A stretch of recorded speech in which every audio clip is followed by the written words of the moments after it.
Hello guys, it's SacredFroakie here, and today we're going to do a discussion video, and we got a guest. Hi there, Logan589XP here.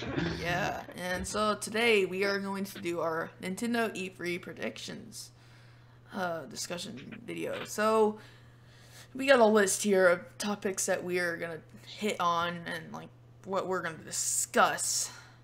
And yeah, so first of all, I think they're definitely not gonna. They're gonna maybe spend. Well, we know that the Nintendo Spotlight is approximately an hour long, but how much do you think they spend on ARMS in that hour? Well, just based on like previous, like I think what game was it? There was like a game that like was coming out like practically the day after the direct, and they just like did a little blurb on it, and then they moved on. I don't remember what game it was. I feel like it was at E3. I don't remember what it was, but I'm sure ARMS will be in there. But there'll be like a little quick thing, like hey, like as a reminder, like hey guys, yeah, ARMS is coming out really soon, so you know get that and whatnot. Like it would be like a little small. Actually, I know what they might talk about. If they really want to, they might talk about DLC stuff, because we know that there's going to be free updates like with Splatoon, so they could talk about that, I guess, but I'm not expecting much for ours. I think it's going to be like a little blurb, and then they're just going to move on.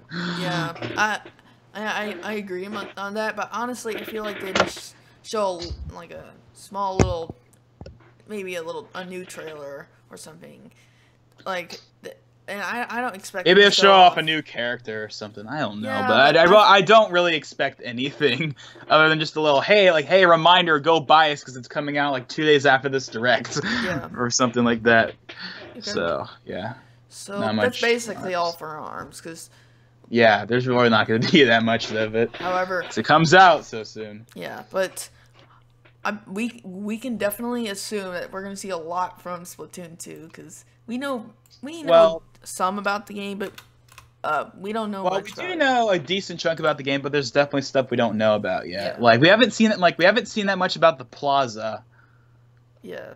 I mean, we've seen the plaza, but we don't know who's like the people running the stores and stuff like that. Like, we haven't seen everything, but we have definitely seen a good amount, which is why I actually think there's not gonna be that much for Splatoon 2. There's gonna be a good amount, but I don't think there's gonna be that much because it comes out in July, so it's not like. I don't know. I just don't. And plus, we've already seen, like, we've seen playing multiplayer. We've seen the single player. We've seen Salmon Run. Maybe, I mean, you know what I would love to see? Announce another test fire. Yeah, that would. Please do that. Like during E3, on the first line. I want to play it. Yeah, but like during like what did they do? Something like, and now you can go play Splatoon 2 now, like right after the spotlight or something. What do you think about that? I don't know why. I just don't think they would do. At least not for something like this. That'd be cool. I just don't. I don't know. Because it's not. Maybe because it's not a new. Well, people might have already played. I don't know. I just don't think they're gonna. I don't think they're gonna do it like. I don't think they're gonna be like. It starts. Well, actually, they can't do it that way because it does. It does it in time slots. True, but I think they're gonna do it the way. Like I remember, like with the first Splatoon, they had the standard 3 days like they did for Splatoon 2. But then, like, a month before the game launched, they did one more. They did, like, one extra day. And that's what I think they're going to do for this one. It's going to be, like, one extra day, which is kind of annoying for me, but I'll take it over nothing. And then I'll just, like, have, like, maybe, like, at the end of June, there'll be, like, one more. Yeah. And then it's just waiting until the game comes out. Yeah. And I think, yeah, we'll get new dates for the test fire. And well, I mean, if they announce the new test fire, then, of course, they're going to show off the dates. They have to. Well, yeah, but what if June just our social media accounts for more info on the time or something like that? True. I could see them doing that because it'd be cool if with the ARMS Global Test Bench we got like an exclusive day again. Yeah, that's not gonna happen. Yeah. That'd be cool. Speaking of ARMS, we got some more test punches later this week. But yeah. What if rather than getting a new multiplayer Splatoon 2 test fire, can't speak, but what if we get like a Salmon Run demo or something? That would be cool, but I just don't see them doing that. I don't see them making a whole new demo. I think it would just be easier for them to just do the test fire again. Especially because more people have Switches now than they did. I mean, you gotta remember, the test fire was like at the end of March. like when the thing first came out. Like it's granted it's only been like a few months, but a lot more people have gotten Switches in those past few months, including me. So it's like people like me that couldn't get one because Nintendo sucks at stocking their consoles. Now that I finally have a Switch, I kind of want to play it before a game comes out. Yeah. So, what else? Do you think they show off a new mode or anything? Maybe a new... Actually, I do know something they could show off. They could, because I'm pretty sure this is real, because based on like a screenshot we saw they posted on Twitter.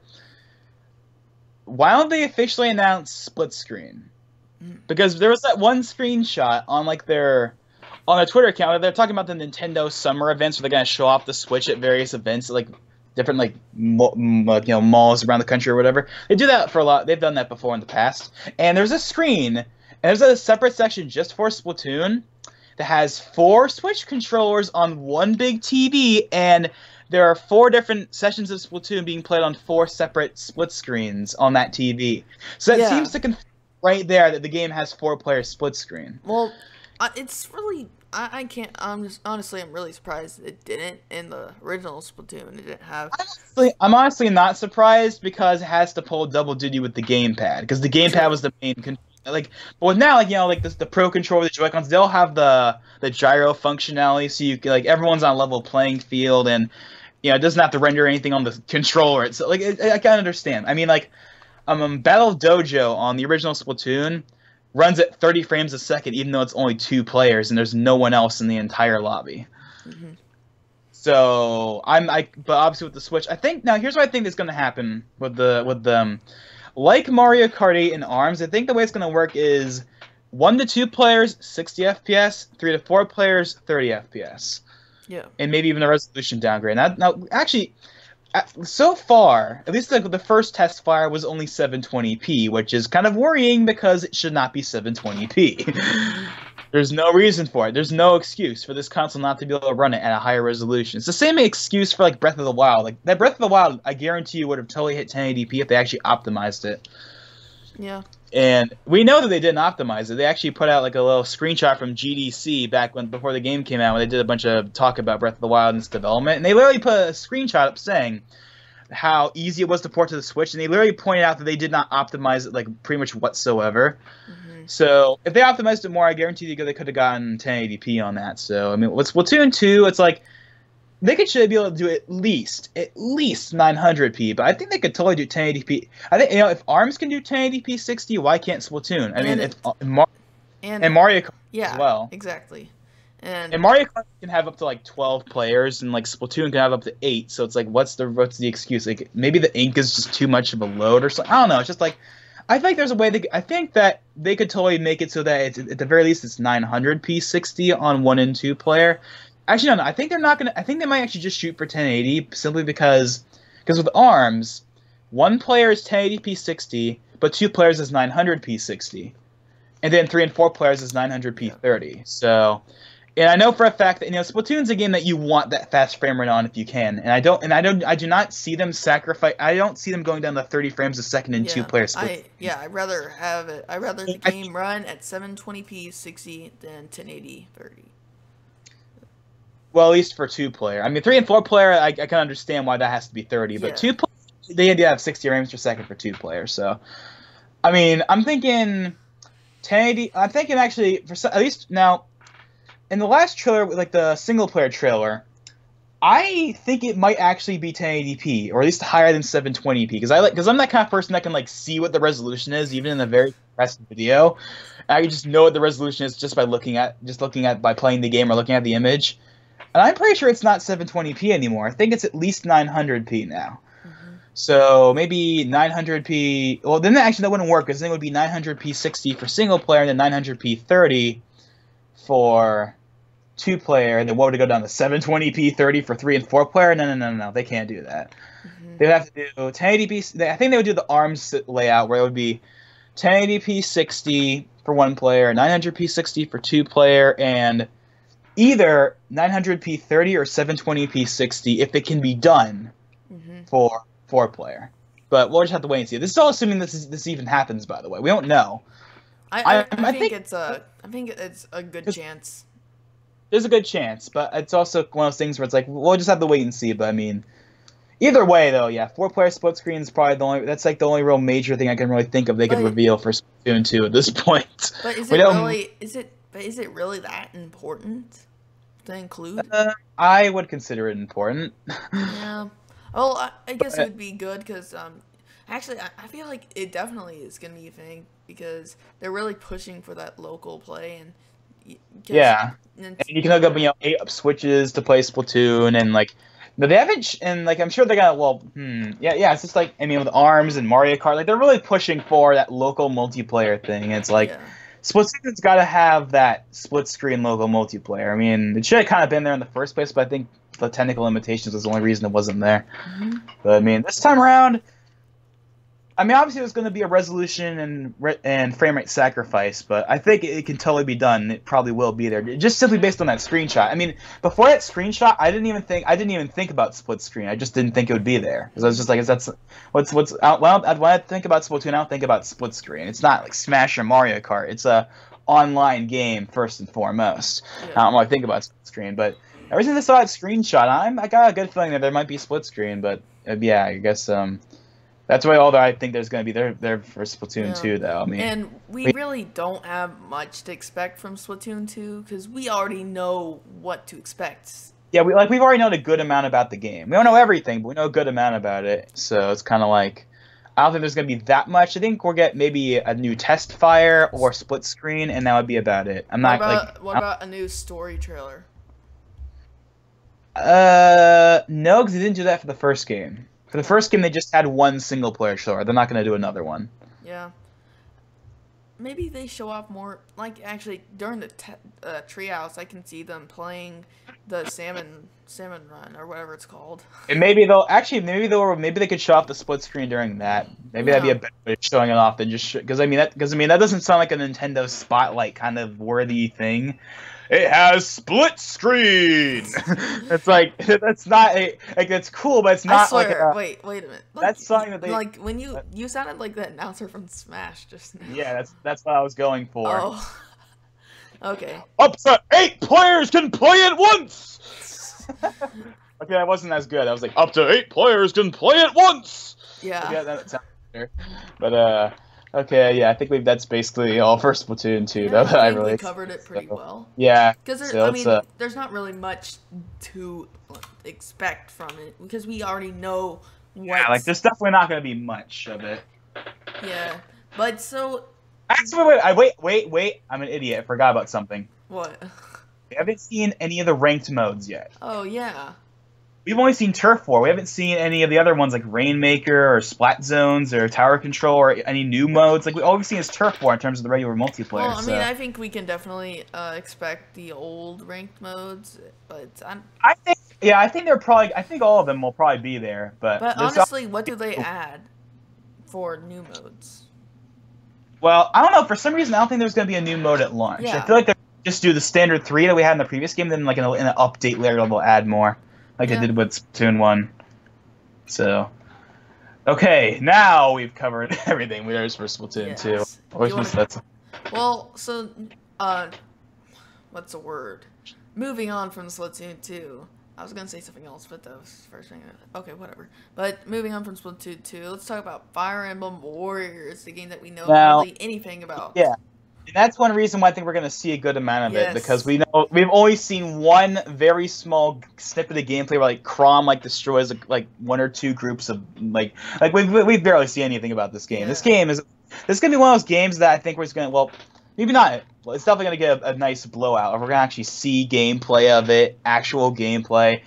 And on that note, I think that they will probably show off the 3DS. Yeah. And by the way, in case you guys don't remember, there is a 3DS version of this game. Yeah, I forgot as well. Somehow, some way. And that's something that obviously they wouldn't show in the spotlight, but they would probably... Treehouse. Or at least they'll mention it. Like they'll be like, "Oh yeah, by the way, it's also coming to the new 3DS." Yeah, by the way, that's new 3DS, not regular 3DS. So, yeah, we actually get a new 3DS exclusive, but I don't care because it's on the Switch. And they're both portable, so I don't get why it's even a thing. Like, What would you rather pay for? A portable version that you can play in HD, or a portable version on a tiny screen that is like 240p and has a terrible frame rate and looks like a PS2 game? Yeah, I'll take the obvious improved version. Yeah. But yeah, like, yeah, we don't like anything on this game aside that Crom is in it, and that's basically it. Yeah. There was a screenshot recently from like some Japanese magazine showing off 2 new like protagonists, but that's about it. We haven't really seen anything outside of that though. Yeah, it's kind of hard to like discuss what we can see from this game because we literally know nothing about it. But I mean, we know we can expect like obviously the gameplay is gonna be. You're cutting out. Is it fine now? Yeah, now it's fine. Okay, so well, we know what to expect from the game, just like Splatoon 2, because of Hyrule Warriors. It's Hyrule Warriors, but with Fire Emblem characters. Yeah, so it's kind of like. But if you want to see like the characters and what the maps are and the modes and all that stuff, there's still this game we don't know about. So, but yeah, we're just really gonna see it. We have to see it, and yeah. And also, just a quick note, they might, and I'm saying might, because I think this is the kind of thing they would save off for maybe a later direct, but maybe we'll see something on the new actual Fire Emblem game coming in 2018. Oh, maybe like that's a good point. That might be, because I think with that game, they're going to shoot for a worldwide release date, because I'm sure, as people have noticed, Nintendo's like trying to shoot for worldwide release dates for all of their games, including a few we're going to be talking about later that probably won't be coming out worldwide because Xenoblade 2, but we'll get to that. but I mean, Fire Emblem I think could totally make it because they're definitely shortening the release dates. I mean, like Fire Emblem Fates, for example, that came out in June of 2015, so like E3 of 2015 basically is when it came out in Japan. And it didn't come out here until February, and it didn't come out in Europe until May. And the newest one, it just came out, Fire Emblem Echoes, that came out in Japan like only 1 month before it came out here. So wait, when does it come out in when does Fire Emblem Echoes come out in the US? Wait, which one? No, Echoes. It's already out. It came out like a few weeks ago. Oh. I didn't even know. That's just how bad they marketed that game. But yeah, so it's like I think with Fire Emblem they're definitely gonna with Fire Emblem the new Fire Emblem on Switch they're gonna definitely shoot for a worldwide release date, and that one I can actually see happen. But yeah, we might see something like maybe we'll get like a name reveal. I keep saying remember, but I know that you weren't around for that time period. But I remember when Fire Emblem Fates was called Fire Emblem If. What? I remember that time period. Yeah, that's its Japanese name, Fire Emblem If. That's its Japanese name. That's what it was called. That was its original. That was its Japanese name. That's what we all called it up until like E3 when they showed off the full name. Why? That's just weird. But yeah. So, what else is there to talk about Fire Emblem Warriors? Well, not much other than that. We're gonna see more of it because we haven't seen much. So that's. Yeah. Well, I mean. It's good to know this little about the game, but it's also annoying because, like, what can we predict about it? It's Zelda. It's Breath of the Wild all over again. We don't see anything for long periods of time, and we get like a small trailer with just a release date tacked on the end that gets delayed again and again and again. Well, if that happens, that's definitely not going to happen with Warriors. No, in fact, I think I heard someone from Intelligent Systems say that the game is close to being completed, so it's definitely not going to be delayed to 2018. It's going to come out this year for sure.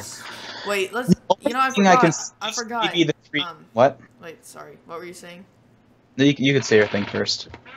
You could say your thing first. Okay, well, what I was going to say is, I could see them maybe delaying the 3DS version in 2018, but then at that point it would be suicide. Like, what would be even the point of releasing it? Yeah. Especially if it's going to be on the new 3DS. So like the whole reason to release a port on the 3DS is just for sales reasons, because the 3DS sold way more than the Wii U. That's why it got Woolly World and Mario Maker, simply because it would sell more on 3DS. That was the only reason those ports existed.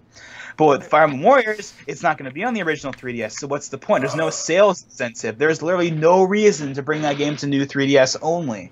either bring it to all the 3DSs or don't bring it at all. But whatever, Nintendo, it's your. But Nintendo's don't be surprised when the 3DS version sells like garbage. Yeah, but before we talk more about this, I'd like to apologize to my brother. He just burped. But yeah, so.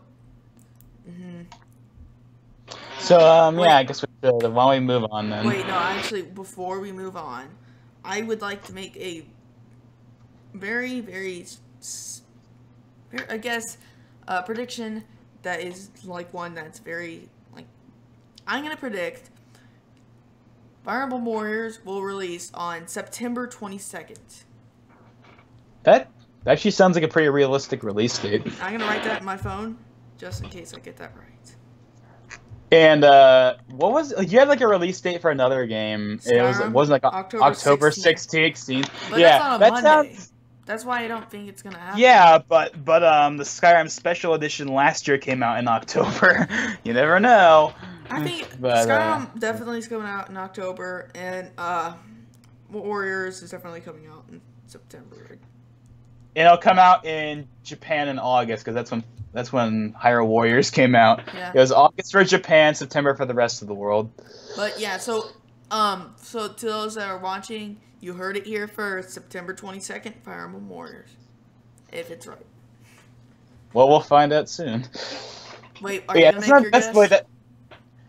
No, I was just like I also they did this for Hyrule Warriors as well. So I'm gonna say that they're gonna show off the release date for Fire Emblem Warriors in this direct, because they did that for Hyrule Warriors at E3 2014. At the very end of the trailer they showed for it, they showed the release date for the US. So it's like we're gonna get a release date, I guarantee it. Or at least, or at the very least, some general like maybe they'll at least say September 2017. But I would expect a final date because they did that for Hyrule Warriors. So why not do it for this one? Mm-hmm.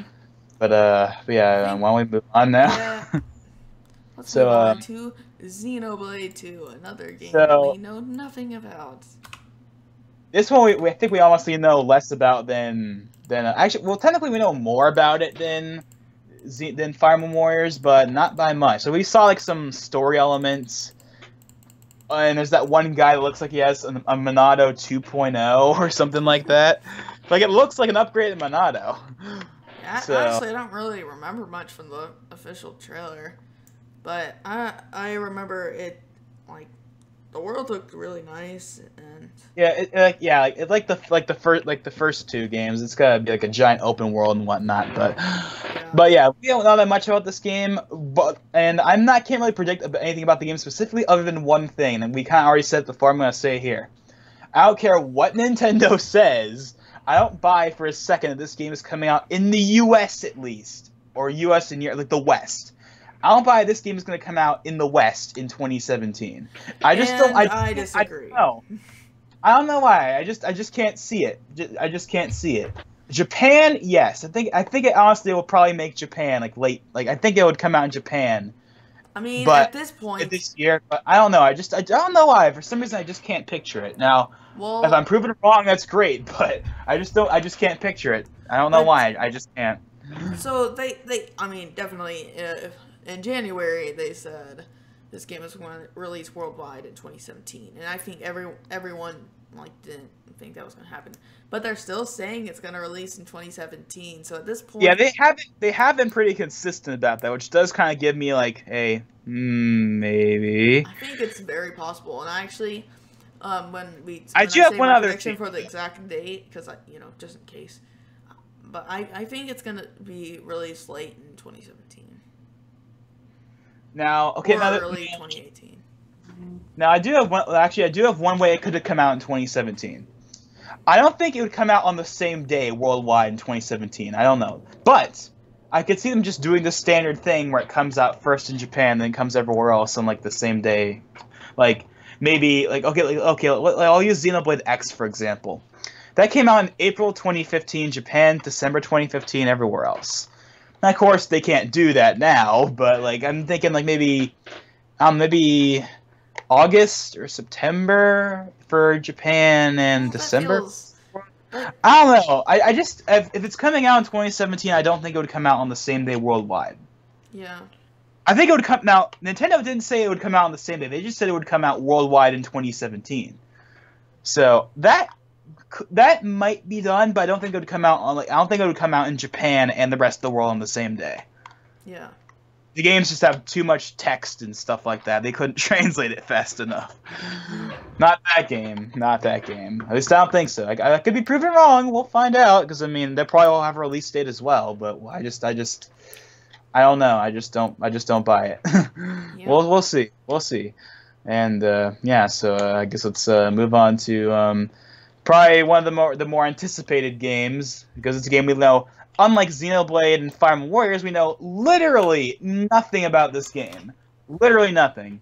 Right. And that is Retro Studios' new game. Is it Metroid? Is it Donkey Kong? Is it a new IP? We have no idea, but everyone's sick and tired of waiting for it, and I am one of them. Yeah. The game has been in development since at least 2014. It's probably been in development even longer than that. Well, I mean, the thing about this situation is we literally we don't know what to expect. It could be a new Donkey Kong, which I really don't think. It's either going to be a new IP or a Metroid game. That's what I think. But honestly, I think it's more likely to be a new IP. I don't know. For some reason, I feel like if it's going to be any current IP, it's going to be Metroid for two reasons. One, because that's what everyone wants. And two, who cares about they're actually, I was going to say it because their last game was a Donkey Kong game. True. So people would be really freaking pissed if their next game was Donkey Kong again. Yes. I mean, I'm sure it would be a good game, but oh my god, the Metroid fans would light up the internet like you wouldn't believe if it was a Donkey Kong game and not Metroid. Oh my gosh. And it would just be huge for Nintendo. It'd make all those people say all these Sony and Microsoft fanboys that are like, oh, well, Nintendo didn't really put a Metroid in this Direct or in this E3, so I could care less. It would make them happy. Maybe that brings all people like that to Nintendo to get a Switch. I don't. Well, then they're gonna be mad that doesn't have because if they're the kind of people that only like Nintendo for one game and one franchise, then they're not gonna be happy with the Switch because that's gonna be the only game they're gonna buy, and they're gonna be mad there's no other games that they care about. I mean, that's basically me with the Xbox One, where the Xbox One has plenty of games, just none of them I care about. Yeah. It's like, it's like, I don't care about Smash, I don't care about Mario, I don't care about any of these other games, I just want Metroid! Wait a and then they get or something like that. This is kind of weird, but, I just realized I forgot. Wait. You forgot what? Wait, no. So, Nintendo says Fire Emblem Switch is going to be looking beautiful. Oh yeah, I literally just saw that. I was actually going to bring that up. But yeah, Nintendo literally said, it's going to be a great game. I'm like, no, really? It's the first Fire Emblem game in freaking HD. Of course it's going to look great. Do you think this is going to be an open world Fire Emblem? Is it just me, or is that like the thing? It's like open world's like the new thing now. It's what every game is trying to be. I love open world games. I mean, I do. I'm just saying it's like what everyone's shooting for. It's like open world. But well, before that, what I actually wasn't what I was gonna say, but about the Fire Emblem looking beautiful, or the new Fire Emblem looking beautiful, which I assume this is the one in 2018, right? Yeah, this is the new full-on game, 2018. So I forgot to say when I think Xenoblade 2 releases, because I just want to get that exact date. So I'm gonna bring up a calendar real quick. You can say something. Well.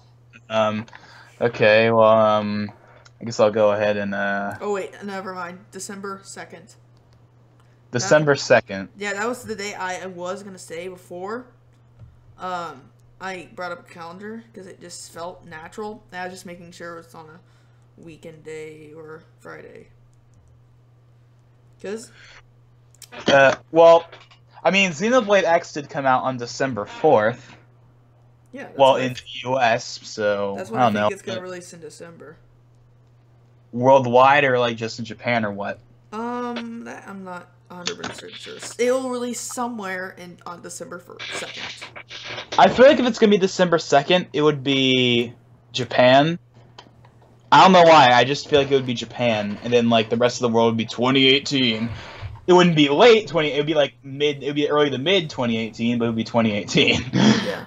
But I mean, but yeah, we'll see. We'll see. Well, So I think we got Retro's new game well. yeah. So yeah. I mean, personally, I don't really care what it is because I'm not big into Metroid or Donkey Kong or any of the games they've really made.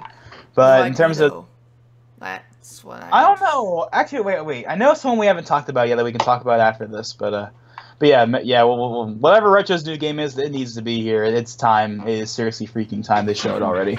But yeah, moving on. Now, I actually remember one thing. We didn't list yet.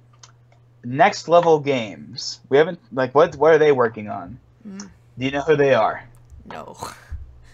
They made the Mario sports games and Luigi's Mansion Dark Moon. Oh, really? So I don't expect anything from them then. I'm only bringing that up because they're like one of Nintendo's few American first-party developers. Really? Well, they're not technically first-party, but they're like Game Freak, where they're basically first-party, and they only make games for Nintendo systems, even though they're technically.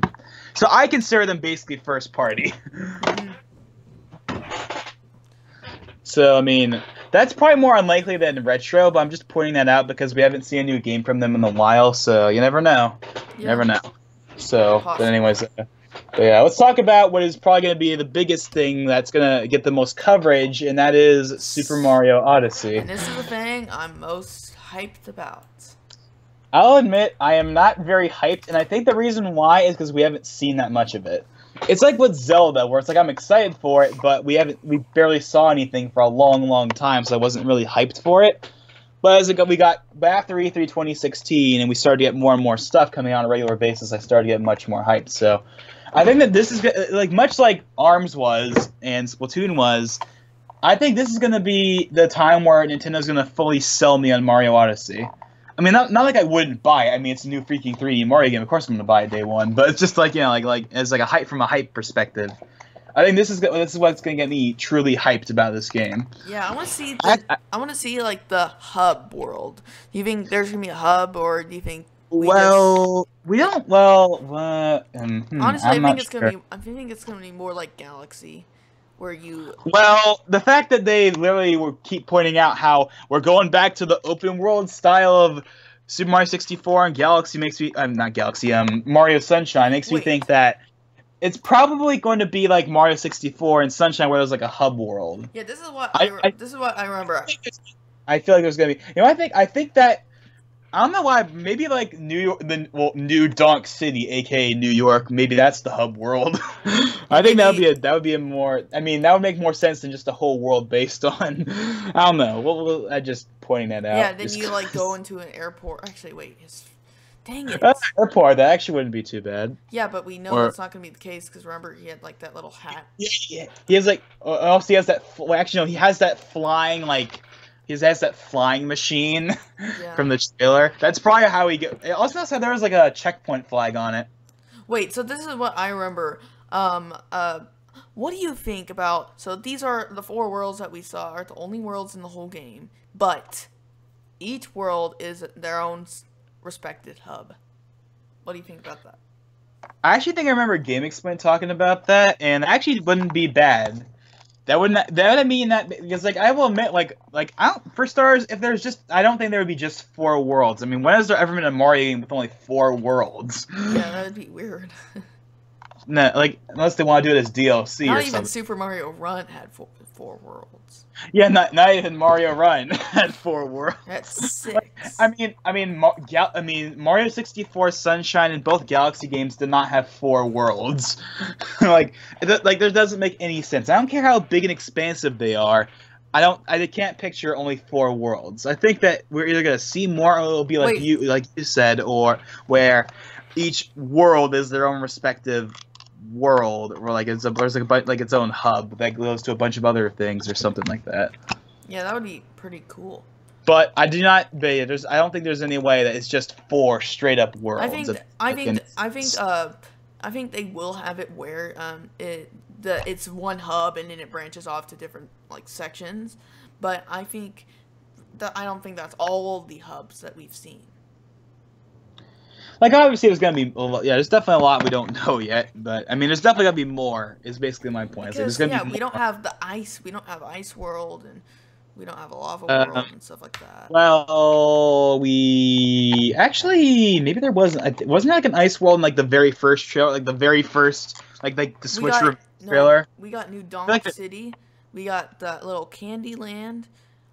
We got the Forest one, and then the Mexican place.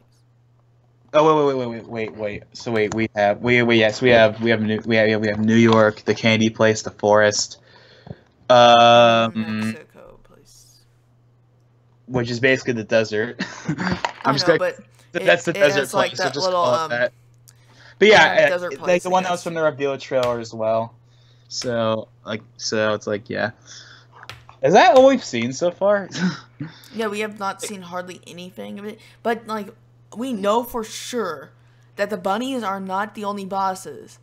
And honestly, if that was the case, that giant centipede thing at the very end of the trailer. And that was the thing that made me okay. So that means the bunnies aren't the only bosses. That's when it made me really. And I'm also gonna go and I'm gonna make a bold statement that for the first time in forever, that the Koopalings or Boom Boom is not gonna be bosses whatsoever. Maybe, I think maybe. I think they'll be. I don't know. Just based on what we've seen so far, I think they're gonna be all original, like the rabbit thing or the centipede thing. We haven't seen those in Mario. Maybe there's a world that's like goes back and shows off the Koopalings. Maybe one world. Like a retro world. I want every world to have their own story, basically.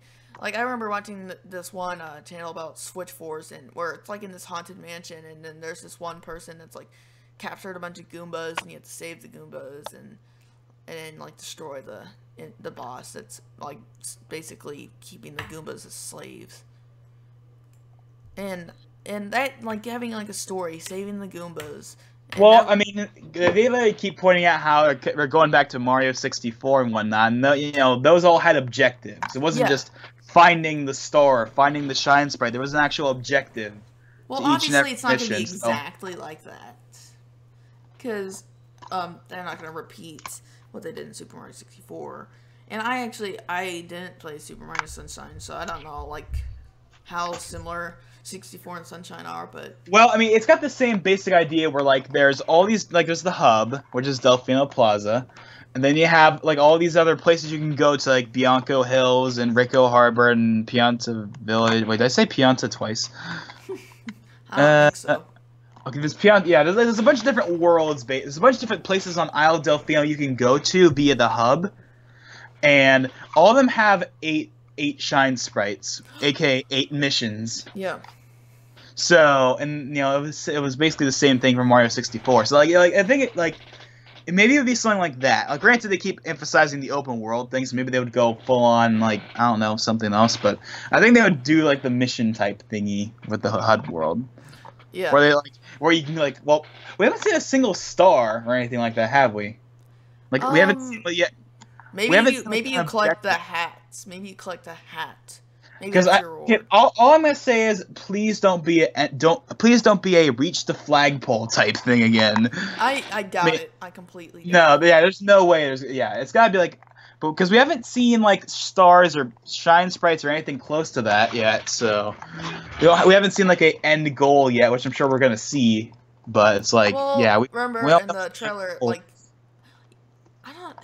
is it me or does it feel weak what they're trying to say? Like, they're saying Bowser's is literally just marrying Peach.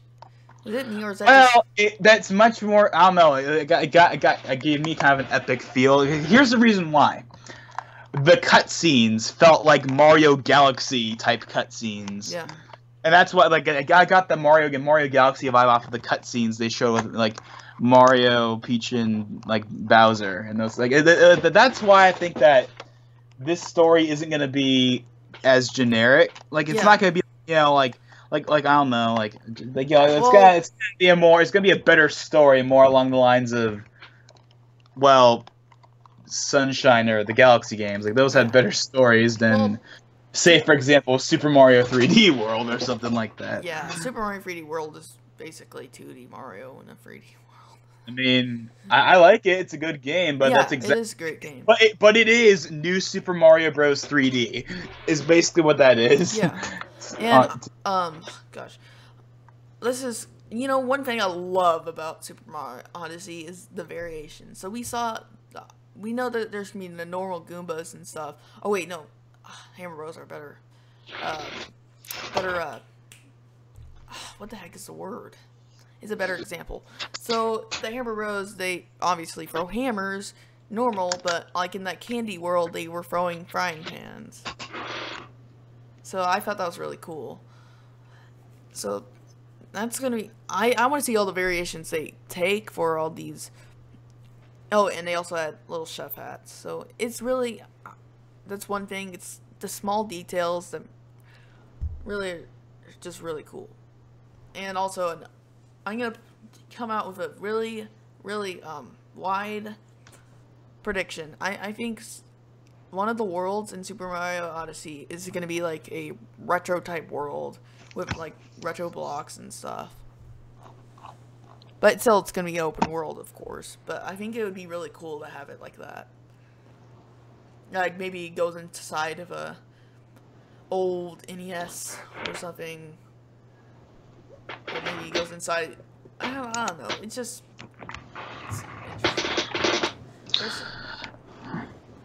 Hey, wait. Can I just like interrupt you for one quick second?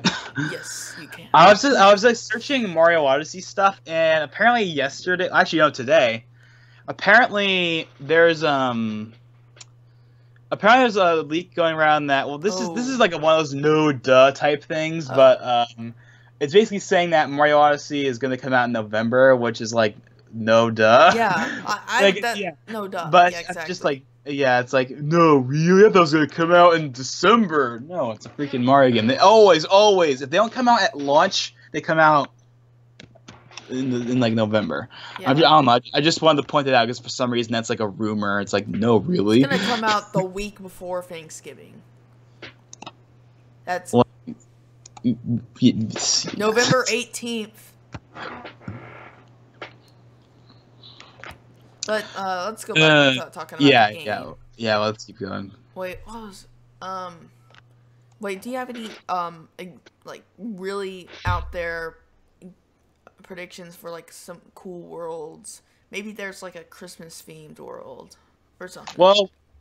Well, here's the thing. Like normally, I just automatically assume that, at the very least, we're gonna get the standard stuff we always have. Like we get the mountain world, the ice world, the jungle world, stuff like that. But I mean, we got freaking New York, so I'm like, they kind of shattered. I know the possibilities are so endless, and that's why I'm so excited about this game.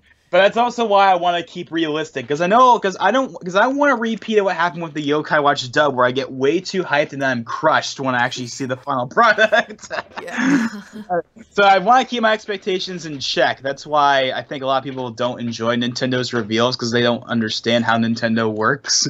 It's like, don't expect Metroid and F-Zero from every freaking Nintendo Direct. Just come on, be realistic. I think what Super Mario Odyssey is basically Zelda Breath of the Wild in Mario's universe. That's why, because we know how great of a game Breath of the Wild was.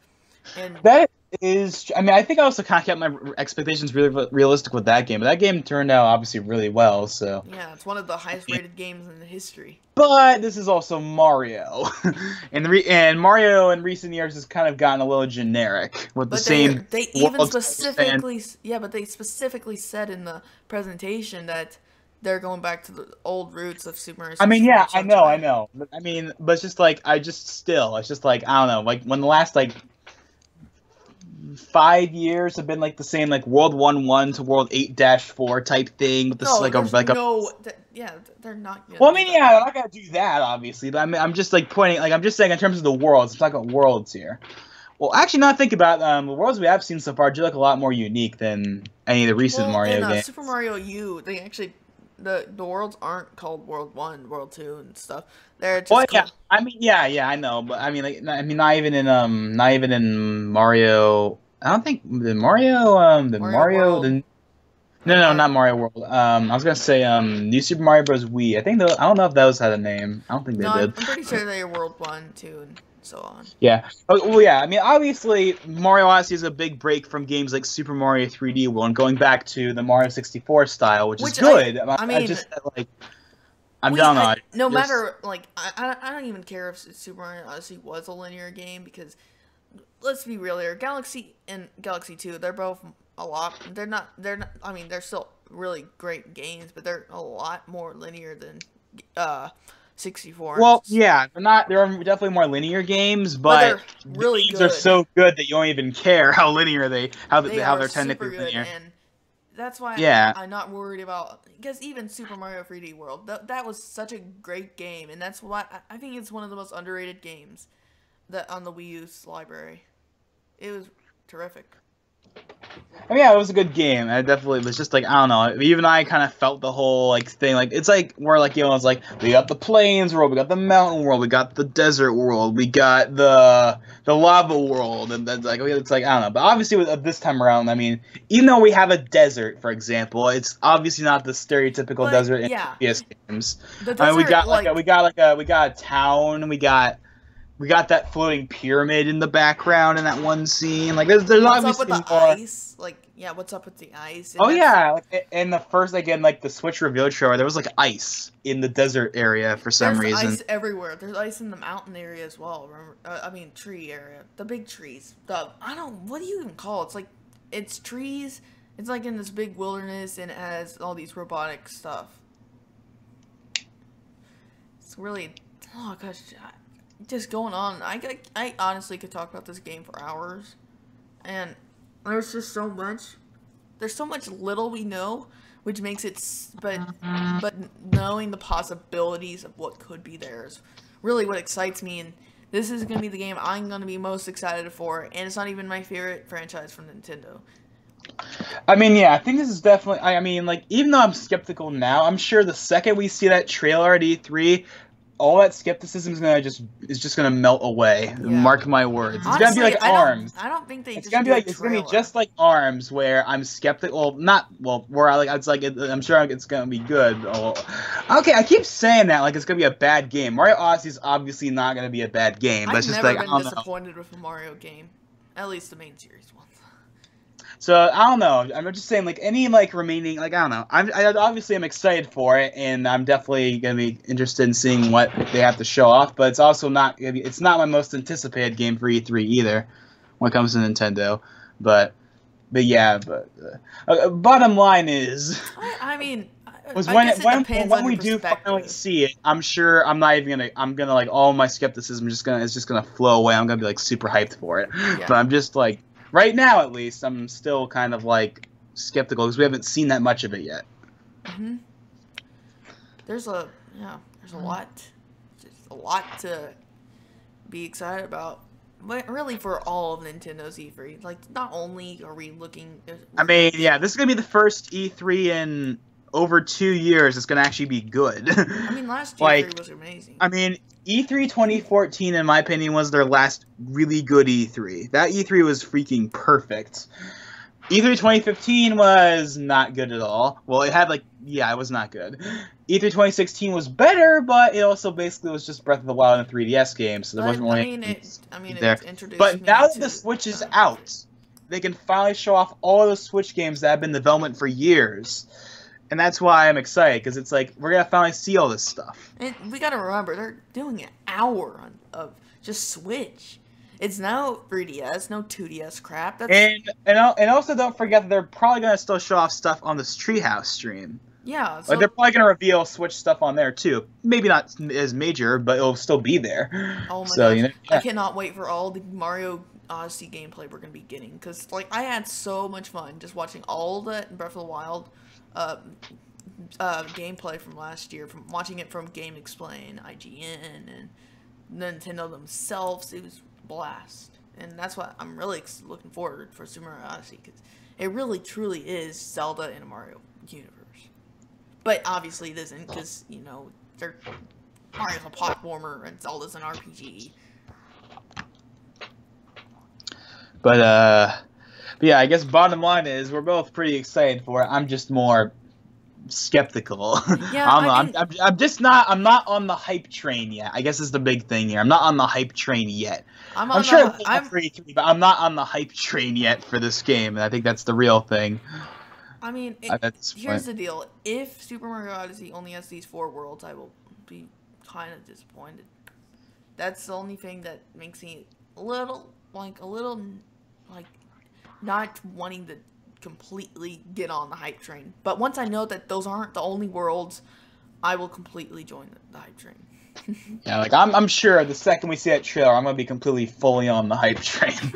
I know it. I mean, I just know I will. Nintendo almost never disappoints for me for the stuff I care about. There's the keyword stuff I care about, because most of the franchises I even care about them aren't dead, for one, or at least they're not, like, they regularly get new stuff. And I don't know, just point is, yeah, Mario Odyssey is definitely gonna be a big one. But so I think we've talked Mario about this year though. We got it's not that much Mario. Mario Kart, a game that we're gonna talk later.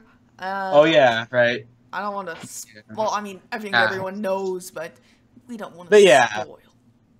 But yeah, while we move on. Yeah, we talked like the past 20 minutes or so on. Okay. Well, yeah. Let's talk about something that's probably not going to be that long anyway, because it's not. Well, yeah. Zelda? So yeah, like yeah. What do you think? So yeah, now moving on from Super Mario Odyssey, let's go back to Zelda.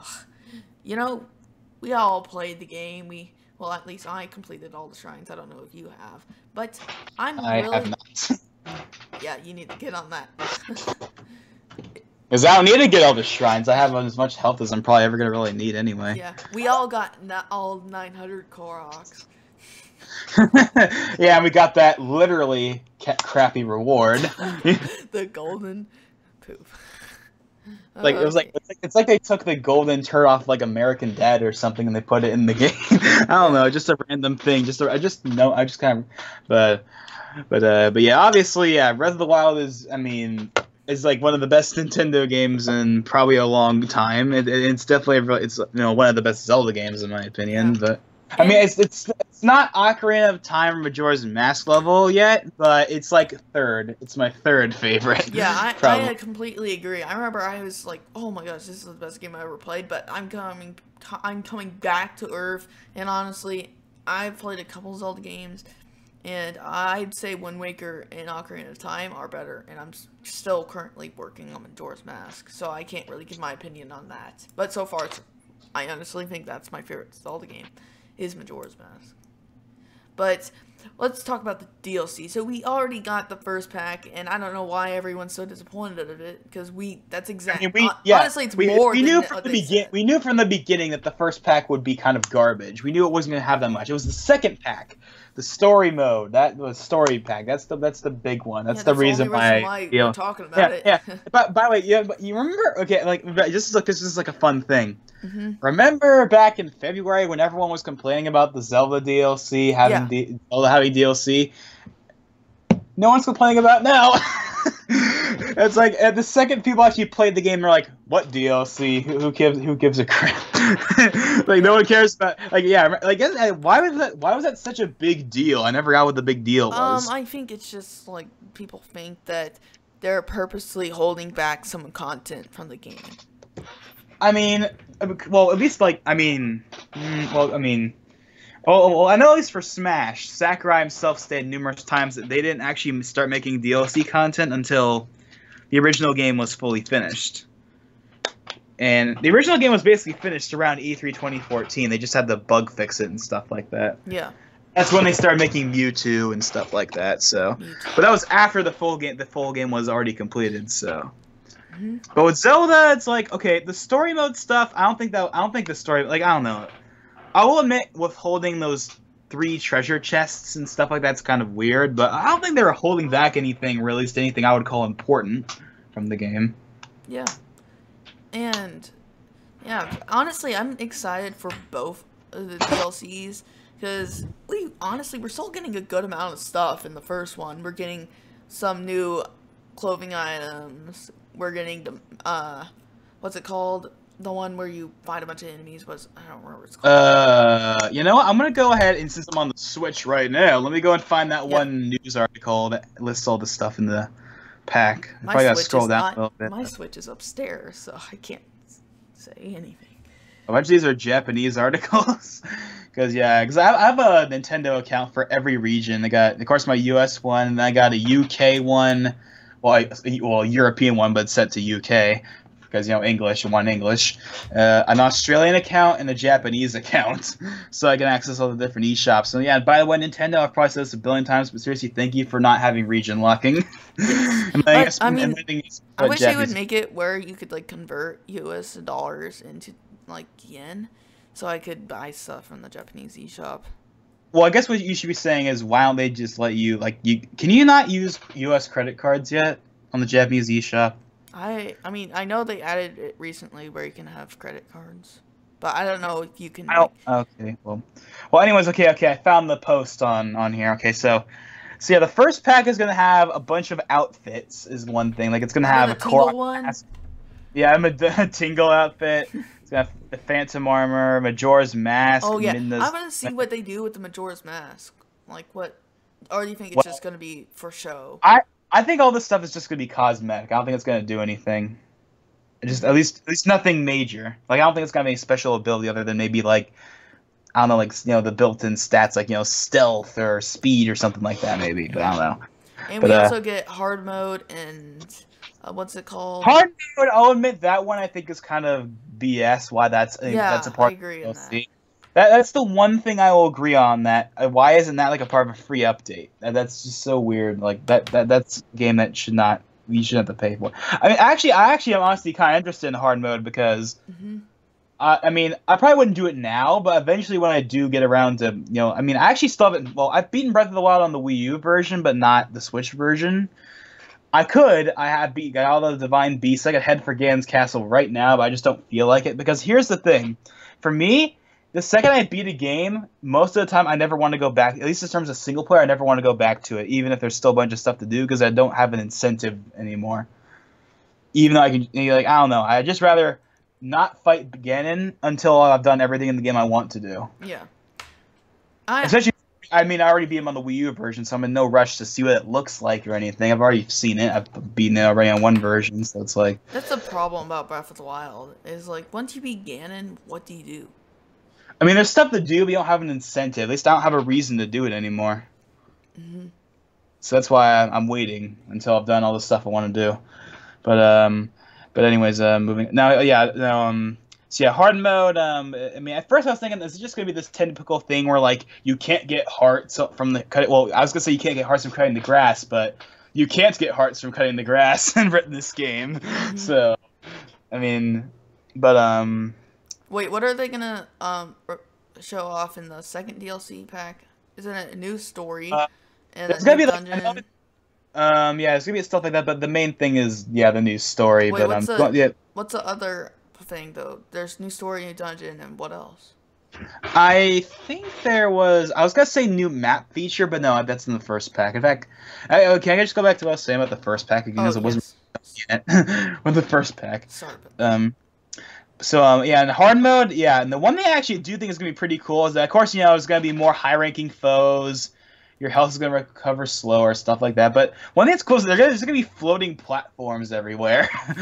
Remember? Like, you can have floating platforms, that's going to be pretty cool. Oh, yeah, that's going to be cool. And the new map feature, which is called Hero's Path, is basically, Pharaoh's Wind? Is that what it was called in like Ocarina of Time? Like that one ability where you could like teleport to the beginning of a dungeon. I don't remember. Well, basically it's basically like that, but for like basically it tracks the last 200 hours of gameplay. So yeah, it tracks the last 200 hours of playtime, and it'll document everywhere you step on the map. And so this is more useful if you if you're starting out in the game, you don't have all the towers unlocked and everything, so you don't have the map fully unlocked, that you can see where you were and stuff like that. And so for Korok hunting, along with the Korok mask. Oh yeah, that's actually the next thing on here is that when the mask is equipped, it'll shake a Korok so it's basically the Great Fairy Great Fairy mask from Majora's Mask, but for the Koroks. There's going to be 8 new pieces of equipment inspired by previous games in the series. I don't know if we've seen any right about this article. What? There is not. It says right here, you know it's because the image is right above this article. No, it is not. Not on my screen, at least. But so it's gonna be new equipment and this was already released like a few weeks ago. But now, in case okay, remember back when everyone was bellyaching about how you can't pick the Japanese voice option, you can't have dual audio. Oh, yeah. They released it. Well, on both the 3DS Wii U version, I got Smash in my head. Coming later, but yeah. So it's like, but yeah, like I think it was like I feel like it feels like it was like a month ago. Was it a month ago? It was, actually, I think it was. No, it was at the beginning of this month. It's at the beginning of this month. Oh. So almost a month ago. This month's gone fast, hasn't it? Yeah, it really has. But so yeah, it unlocks. You can pick Japanese. You can choose. So basically, you can now play. You can you can have the subtitles and I mean, you could already play the game in Japanese just by changing your system language to Japanese and like turn it into the Japanese version. Mm-hmm. Of course, it's only if you're on the Switch. If you're on the Wii U, you're stuck with whatever version you have. But even on the Wii U version, they've added this Japanese audio option. Remember, it's not just Japanese audio. You can pick between, English, French, Spanish. I think actually 2 variations of Spanish, both Latin American and Spanish from Spain or whatever. I think Portuguese is in there, Russian's in there. There's like German's. There's a bunch of different languages, and of course Japanese. That's on both the Switch and the Wii U versions now for free for everyone. Where you can pick, so you can listen to whatever language you want for the voices, and you can play the rest of the game in English or whatever. So that's. I think it's something that I would have wished would have existed before I started playing the game. Yeah, if I replayed the game now, I would play it with the Japanese voices turned on. If I whenever I do. Why are we like this?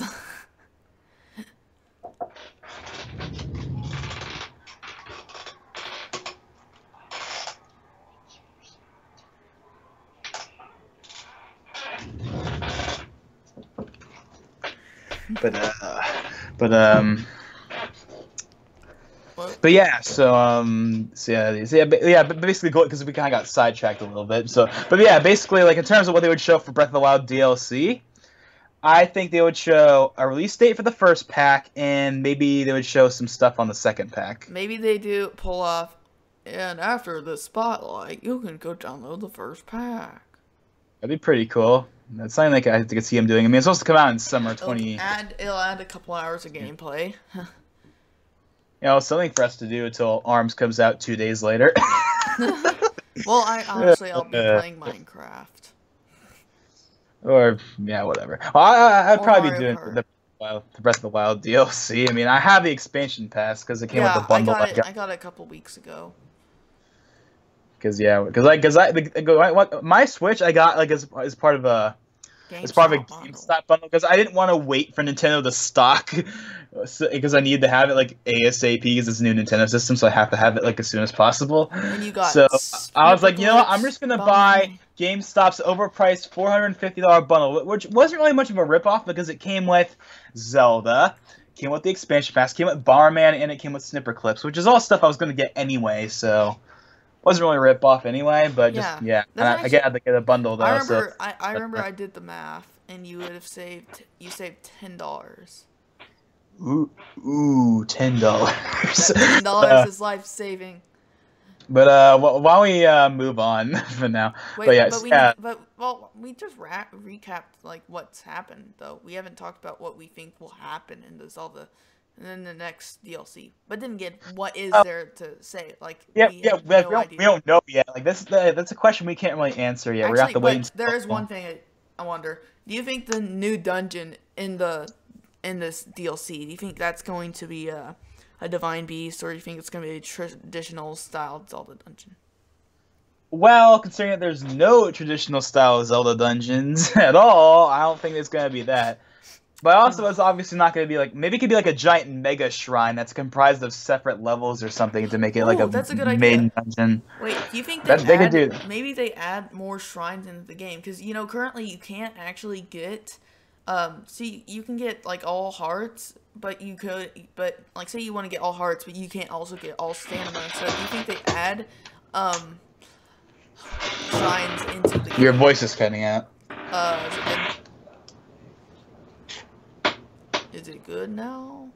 Okay, now it sounds fine. Okay, so basically, you know how you can get all the hearts, but like if you get all the hearts in Breath of the Wild, you can't get all the stamina vessels. So I'm thinking that in the second DLC pack, they actually add more shrines into the game, so you can finish off the stamina wheel or hearts. Well, I mean, we know they're gonna be adding more shrines. Like we know, I think the first pack actually does come with an additional shrine. It does? We know that, I think. So I mean, that's Really? only one shrine, but it's a shrine. So I never knew that. Like, wait for we've known that for a while. Wait, We knew that when the expansion pass was first Wait, announced. can you send me a link? Because I swear, I never knew that. And now that's kind of making me a lot more excited about this.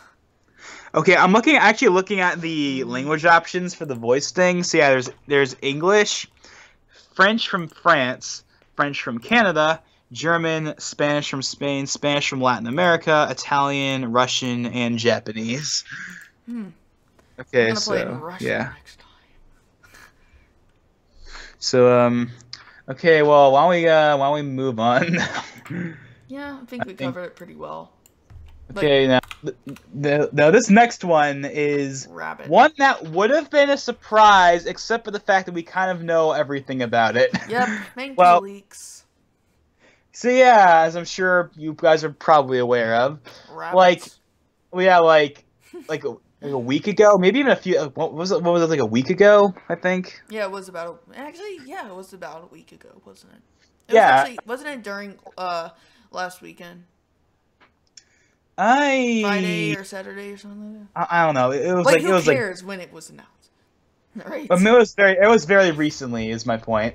Yes. Yeah, it was like within the last week or so. But basically, yeah. So like recently, because up until this point, we've known about the Rabbids game since summer of last year. We've known that was a thing. Wait, we did? Yeah, I mean, well, it was rumored, of course, but like we've known about it for a long time. And I did believe that it was a real game, and it was, and now we know what it looks like, because in traditional, because you gotta remember, this isn't a Nintendo game, this is a Ubisoft game, and in traditional Ubisoft fashion, they somehow managed to leak everything about the game before it was revealed. I don't know. It seems to be a thing with Ubisoft where all this stuff gets leaked, and yep, there's no exception to this. And Ubisoft is not good at keeping their stuff from not getting leaked. And so yeah, the game is called Mario X Rabbids Kingdom Battle, I think. And that's like the name. That's the actual name. I'm actually really excited about it. And I'll admit it doesn't look nearly as bad as I thought it was gonna be. Because I'm like, oh god, a Rabbids game with Mario. The game first, I was like, okay, first, why not Rayman? Second, why Rabbids? And three, how could this be a good game? I'm sure it wouldn't be a bad game, but how could it be a good game? But honestly, I mean, we've only seen one very blurry screenshot. All we've seen is artwork. And, okay, basically, here's what we do now. There's gonna be up to 6 playable characters. It's gonna be 2-player co-op, where it could be up to 2-player co-op. It's coming out in August/September. Is this game gonna be kind of like the Mario and Luigi styled?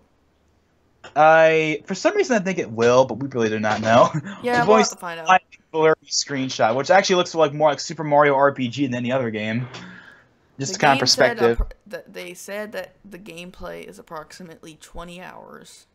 You wanna know what's weird about this thing? The leaked press, wasn't it like a screen where like it said Peach was badass or something like that? And it's like, yeah, I'm sure Nintendo is gonna allow that in the game. Yeah, they're not gonna allow that. I hope they do.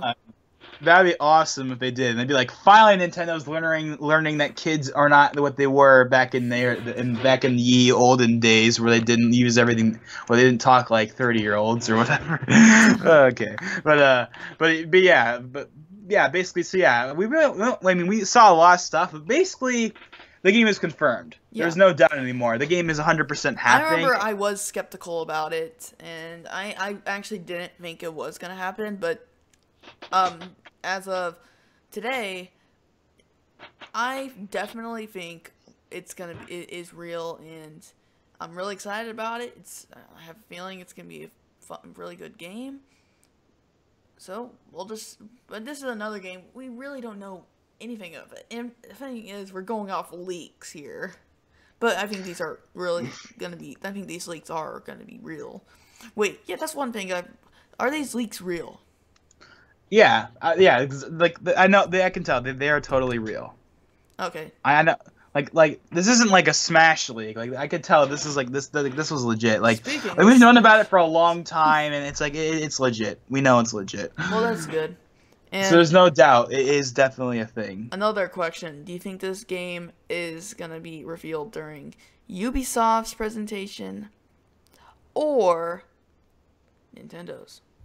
See, that's actually the thing I was gonna bring up next, and I could see the case for both sides.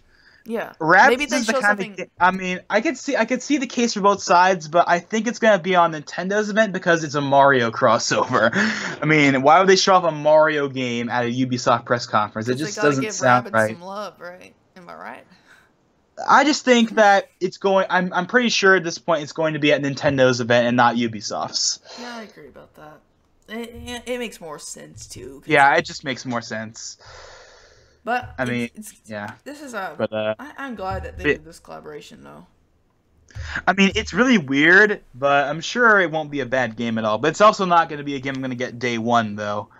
I mean, it's like I don't really. It's one of those games I just want. It's like now, like this is the kind of game where I actually really am skeptical. Like I really am skeptical. Where it's like, okay, let's see how the game actually plays first, and then maybe I'll get it. I bet they'll release a demo or something. That's the kind of game they would have to do a demo for, because people are not going to be sold on that game just by looking at it. They have to play it. Yeah.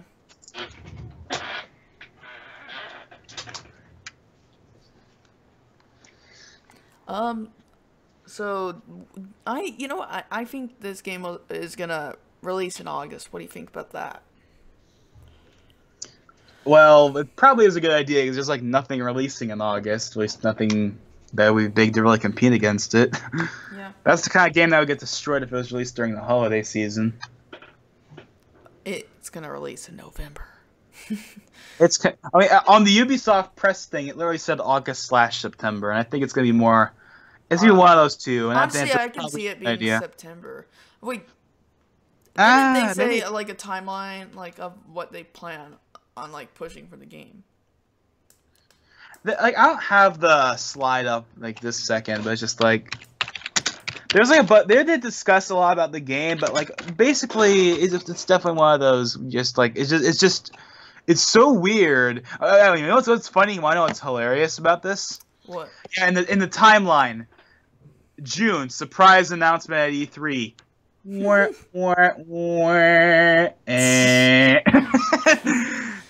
Thank you, Lisa. You ruined the reveal. Okay, not like anyone would really care anyway. July, convince media/gamers. That's something they're really gonna have to do because this is the kind of game people are gonna have to try before they buy. Even more so than say Splatoon or ARMS were when they were first revealed. Like it's just like yeah. Well, that's good that they realize that they don't they know that people aren't gonna be 100%. Yeah, this is like it's just so out there that people have to play it before, or at least see more about it. I think Ubisoft will realize that this game is something that people won't be 100%. They're gonna be kind of, I don't know about this, but if they release a demo and it's gonna be the game of the year, go for it, do it. I don't think it's gonna be the game. And it does say in August they're gonna be showing off stuff at Gamescom, and they're gonna have a bunch of like press. Like they're definitely gonna try and make this game successful, but let's see how they do. But we'll see. But I do think the game will be. Well, I don't think it'll be a bad game. I just think it's a really weird game.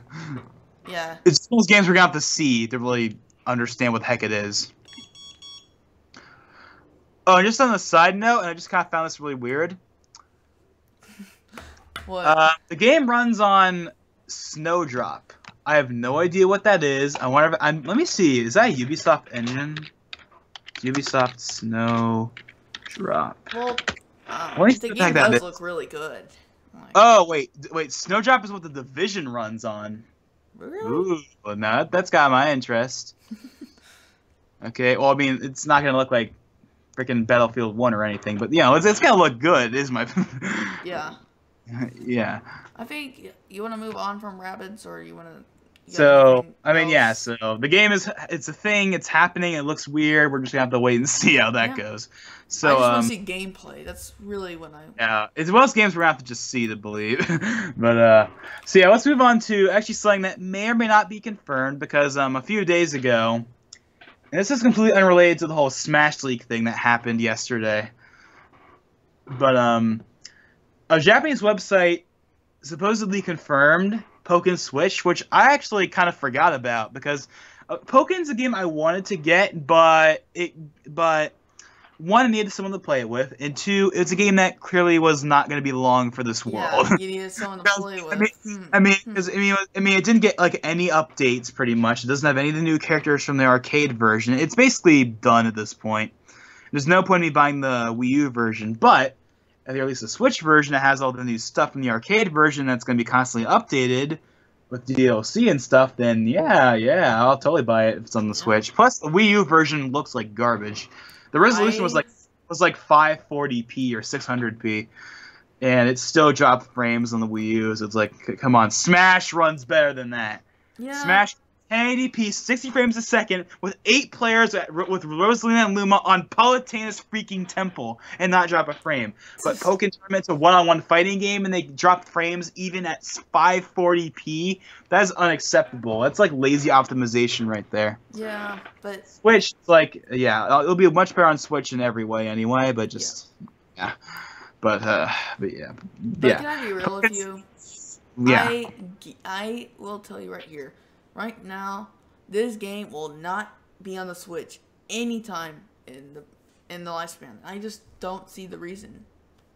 Well, I think it makes sense because the Wii U version kind of came and went, and if there's no point updating the Wii U version anymore with the Switch out, and people still want this game. I mean, it's not that people like this game. It's just that it needs to get all the updates from the arcade version. Yeah. Because the Wii U version's out of date compared to it now. And now, but I also will say, for some reason, I think this is the kind of game that would be revealed in the Direct. Yeah. I don't know, or because it's a Pokemon game. Like, here's the one thing: Pokemon games don't follow the same standards as Nintendo games as far as when they get announced. This game could be announced completely independent of Nintendo. Like, the Pokemon Company could just announce it whenever the heck they feel like it. They don't have to wait for a Nintendo Direct or anything like that. They can announce it whenever the heck they want. I mean, the Wii U version was announced in like August 2014, or August 2015. It wasn't even announced in the Direct. It was just announced out of nowhere on the Pokemon website or something. So, I do think it's gonna happen, but I don't know. I don't think it'll be at E3. I mean, it'd be cool if it's at E3, but I don't know. I just think it won't be at E3. But you never know. You never know. Let's move on to the Pokemon game that is almost guaranteed to be at E3, and that is, of course, Stars. Yes. Well, actually, let's just talk about Pokemon in general because I got many. Okay, if people from my channel will know me as the big Pokemon dude. Like, Pokemon is my favorite franchise from Nintendo, and it's my favorite franchise of all time. And I have 3 potential games, but one of them is very, very, very out there. But yeah, Stars is definitely, it's basically the third version of Sun and Moon, and we remember in Pokemon Sun and Moon the leaked, well, not leaked, but there's like animations for all the Pokemon walking animations. So I think in Stars we can easily predict that we will be able, that all Pokemon will follow you in Stars. You think that's gonna happen? Wait, that Pokemon would follow you? Yeah, you think, like in Heart Gold and Soul Silver. You think? That would be cool, but I don't see that happening for some reason. It's one of those things that would be cool, but I just don't see that. I don't know. But we have evidence. It's just like, I would be with you totally, but we have all their walking animations, running animations, even sliding animations. So I feel like it's, yeah, we do. Maybe. It's definitely a possibility. You got a good point. I really would love it to, but it's still 50-50 for me. I want it to happen, but is it going to? Probably not. But it's definitely a good chance. But I mean, now. Now, Stars, now, I know there's actually some people there that think that Stars is more of a pie in the sky thing and it wouldn't be there, but why the heck would Stars not be at E3? Like, what's the reason for that? I mean, okay, now the biggest reason why for a long time it wouldn't be at E3 is because all Pokemon games are announced in May or April. I mean, they can change anything. But we're there at the very end of May. There's no reason to announce Stars in the beginning of June. Just wait till E3. Yeah, I mean, especially because Stars is the first. If we were making this video as of late April or early May, I would definitely think I would be saying that Stars is going to be revealed through a little teaser trailer. Or like a Pokemon Direct or something like that. Like they did for Sun and Moon. But they've never done a Pokemon Direct when they're not revealing a new generation. So, because remember, they revealed X and Y and Sun and Moon. X and Y had their own Direct. Yeah. That's what I said. Well, I mean, that's my point. Well, that's why I was saying, like, well, yeah. But they're new generations of Pokemon. Stars is just going to... Yeah, but... See, that's the whole thing about, well, it's just the third version. Yeah, but you're not realizing how big this really is. Yeah, it's going to be the third version, but it's going to be the first Pokemon game... That's why the first major Pokemon game on both a console and an HD. So... Yeah, but look... and reveal that at the biggest gaming event in the whole year. It makes sense. It just makes sense to show it at E3, even though in most Pokemon games aren't shown at E3 first. It just makes sense for me. There's no way we don't get a Pokemon title this year. No way.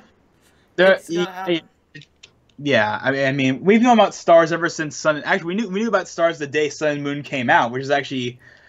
Some people actually kind of mad about it, like, why did you have to leak Stars? Like, to say Sun and Moon came out. I was really very mad about that. Well, I'm glad because I was actually gonna get both. I was actually gonna get both versions of. I was gonna get Sun and Moon. One for I was gonna get I was gonna get Sun on my Japanese 3DS and Moon on my American 3DS because why the hell not? Because you can change the languages in the game. But the second I heard about Stars, I'm like, I'm just gonna wait. If I can play in HD on a console, I'll wait. I will just wait. There's no reason to play it now. I can just wait. That's 2 less sales that we could have gotten. Well, the game is still sold over 11 million copies, so you can't really complain there. Yeah, 15. But yeah. So I mean, now there is one thing about Stars. Now, I mean, obviously, like the Nintendo Spotlight, which is what the main thing we're talking about here. Yeah. It's just for Switch games, but we also know recently Game Freak recently put out some job listings, and it specifically lists a 3DS game, which is basically made me think that I think at this point it's basically confirmed that it's going to be on both Switch and 3DS. Yeah. Which also makes sense because I mean, why would they put the third version only on the Switch and not on the 3DS when Sun and Moon are on the 3DS? I'm also going to say it's going to work like the recently announced Monster Hunter Switch port, where you're going to be able to communicate with Sun, Moon, and Stars on 3DS with Stars on Switch. They're all going to work together. Of course. Well, they don't have to do it with Pokebank necessarily. Yeah, but why would they not though? Because why would they move away from it? Just get Pokebank on the Switch and then make it where you can. I mean, we know Pokebank's possibilities are endless, considering we can get Pokemon from Red and Blue and Yellow to. Yeah, I mean, well, I was just like, why don't they just do the standard, like, wireless local communication every other game has had in Well, the series? they'll have that, but I think they will, but they would also have Pokemon Bank. Yeah. Okay, well, yeah.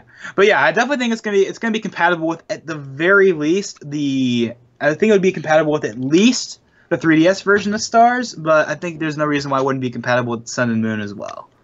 Mm-hmm. I mean, Heart Gold and Soul Silver are still compatible with Diamond and Pearl, even though they didn't release an update for Diamond and Pearl because you couldn't do that in the DS days. So I don't see why that can't. I mean, of course, now they could just release an update for Sun and Moon. You know what they could do? They could basically just do what they did with the Yokai Watch 2 and 3, where they have the third version, and then they also release an update for the first 2 versions that adds stuff from the third version. It makes it fully compatible and whatnot. Yeah. They just do that. So then they can just update Sun and Moon to be fully compatible with both Stars on 3DS and Stars on Switch. So that's not really a big issue. But even if Pokemon Sun and Moon are going to be updated as to be like Stars, what's the point of even getting Stars? Well, I mean, like with Yokai Watch 2 and 3, you don't get everything. I mean, like you, like for example, like the ever new, like new story elements, for example, that wouldn't be added. But I mean, like new like Pokemon variations or something like that would be added. I don't know, like obviously they wouldn't include enough to make Stars obsolete, at least for 3DS. I mean, of course, with Switch it's different. It's like HD and everything, but I mean, if they just put everything from Stars on 3DS in Sun and Moon, then there would be no point in getting Stars on 3DS. But And that's so do that. yeah, Like, and it was a I mean, my rumor. point is there's gonna be an update that makes them fully compatible at some level. Is basically my point. Even if they don't add anything new, they're gonna be compatible. Yeah. All the versions are gonna be compatible. I don't see why they wouldn't. What do you think about the possibility of traveling to Kanto in That's Stars? something I don't know. I mean, just as a point, like, why is it always Kanto? I mean, I'm not The against. reason why it's not the reason you haven't played the game, and that's why it's kind of frustrating. Because I saying I haven't played the like I don't want to spoil it for you. That's well, have you? Oh wait, do you mean Sun and Moon? Yeah. Okay, I was like, when I said, I was like, thought, like, you meant like what? You're saying like haven't played like Red and Blue or something? Like, No. come on, I'm not come on. stupid. Or even then, it's like I've played Heart Gold. That is Kanto in it. Yeah, It's not the main but, like, focus, but it's in it. Do you mind if I mean, it's not huge game changing, but it's not like about the story. But it's like after you defeat the evil team and stuff. But do you mind if I say something about Sun and Moon? Fine, I guess. Okay, so at the end, Lily,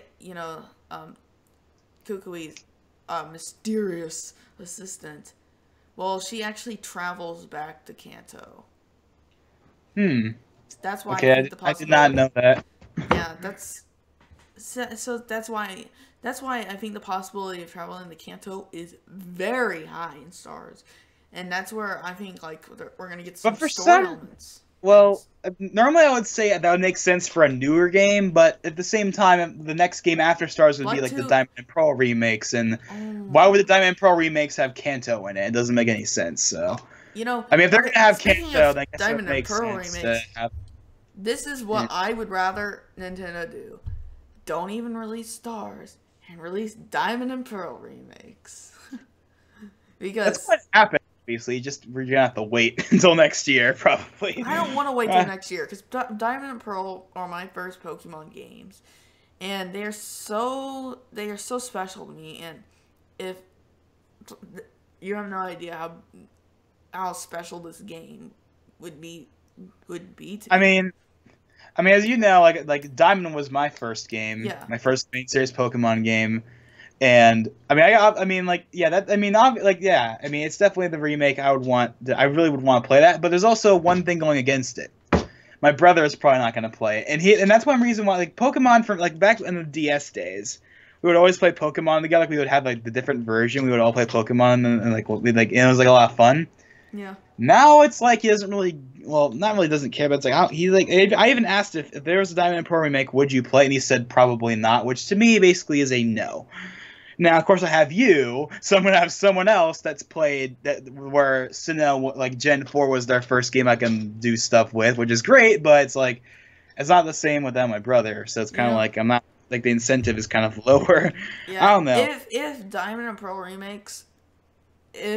Pearl remakes are announced during E3 Nintendo Spotlight, and I'm doing a live reaction, honestly, I probably would shed a tear. That's how I don't think it'd be at E3, but I mean, E3. That's the most important game in Nintendo's history. not Diamond and Pearl remakes. not this E3, Oh, not this E3. Like, yeah, next E3, yeah, probably. Well, actually, that'd probably be like in a random event that the Pokemon Company does. Like for like, well, okay, keep going off here.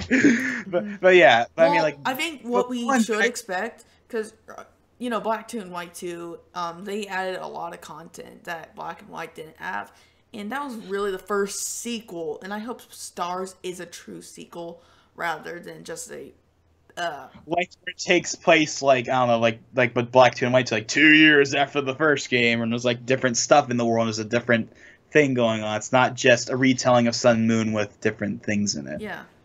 And so I think we covered that, but there's one little very far out there point I want to bring just in case it. Something that's not gonna probably ever happen, but it'd be cool if it happened. I said a Pokemon MMO on this, but that's never gonna happen. But what in general, an open world Pokemon game, and this is remake Pokemon Red and Blue, but in an open world setting. Like, why don't people ever think about that? I feel like that they would go full on open world for, let's say, the next gen, when like it's just for Switch, and they can take advantage of all that hardware. Because I mean, the Switch destroys, absolutely demolishes and vaporizes the 3DS in terms of hardware capabilities. Yeah. They could make, like, they could have a Xenoblade or Breath of the Wild type world for Pokemon if they wanted. They could, it's like, I mean, the possibilities really are kind of endless if they make a. But I mean, that obviously wouldn't happen until next gen, because I think that the rest of the Gen 7 games would also be on 3DS. That includes both Stars and Diamond and Pearl remakes. Yeah, those are going to be the games. And I predict in 2019 we get Generation 8. Because I think in 2018 they'll take a break. The Diamond and Pearl remakes. Oh, I would think. Wait, I'm an idiot. 2020 is when. Okay, so this year, Stars. Next year, Diamond and Pearl remakes. 2019, a break. Because, you know, they gotta get ready for... They did that for Sun and Moon.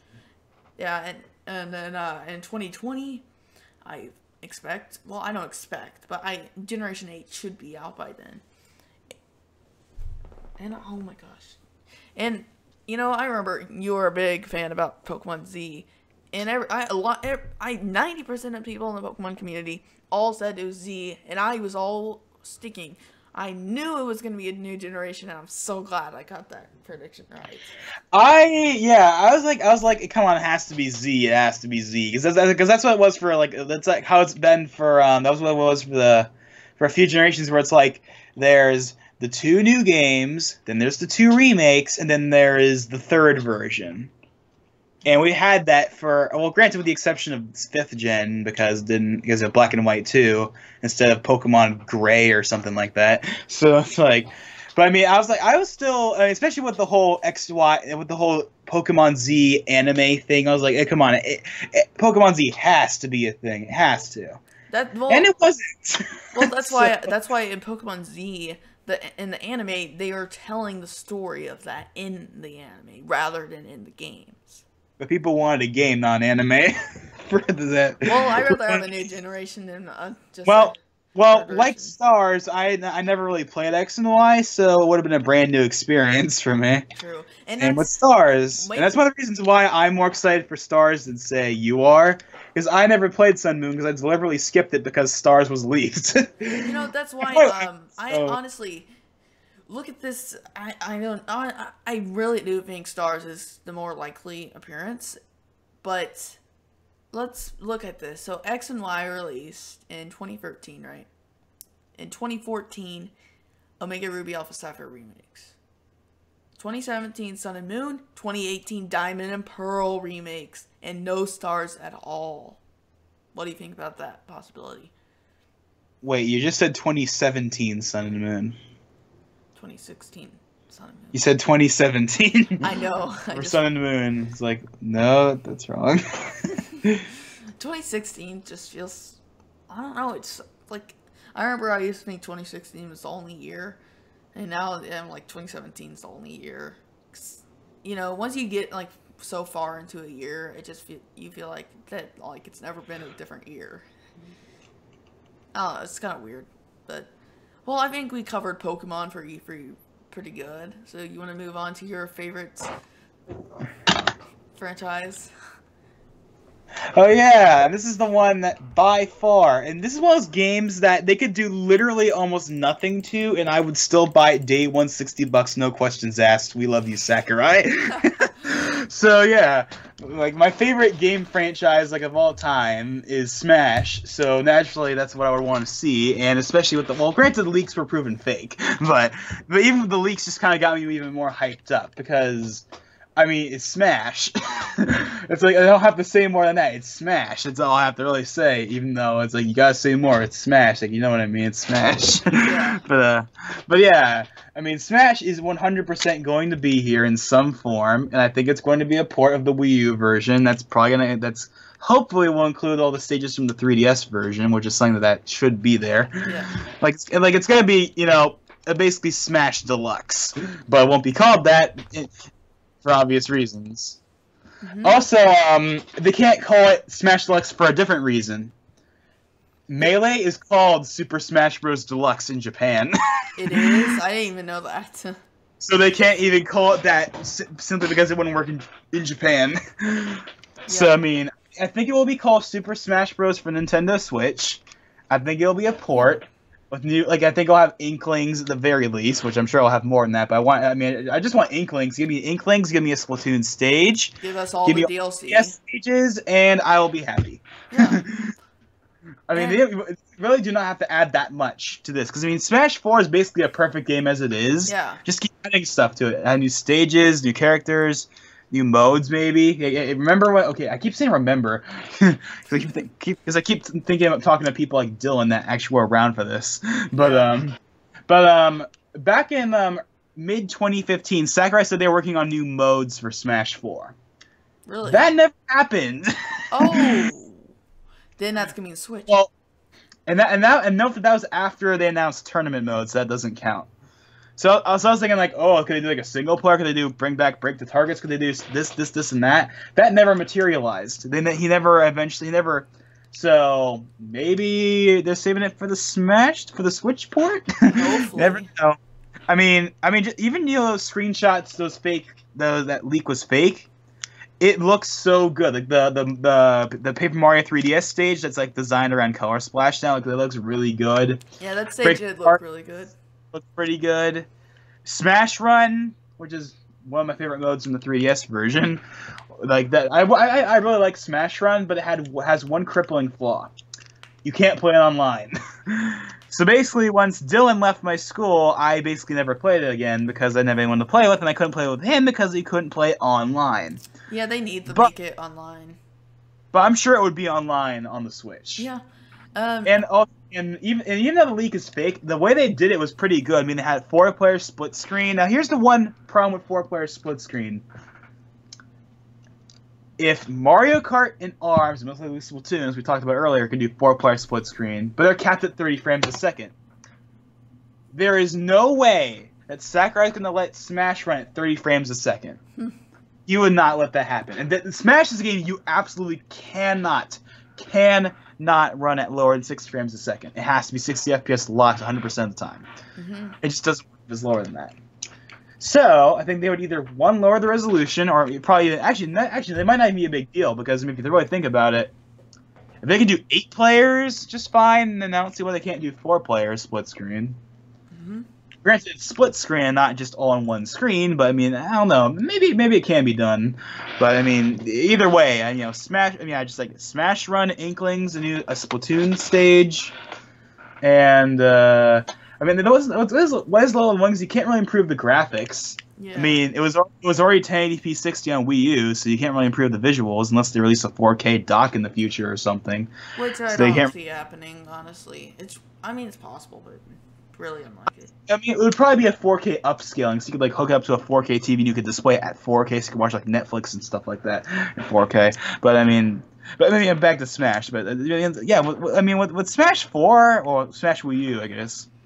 That's the one thing that's weird is that like there's not that much they can really improve upon, other than just adding some like there's very few things I hate about Smash Wii U. The only thing I really don't that's annoying isn't even the lack of a real story mode. My biggest complaint is there's no break the targets.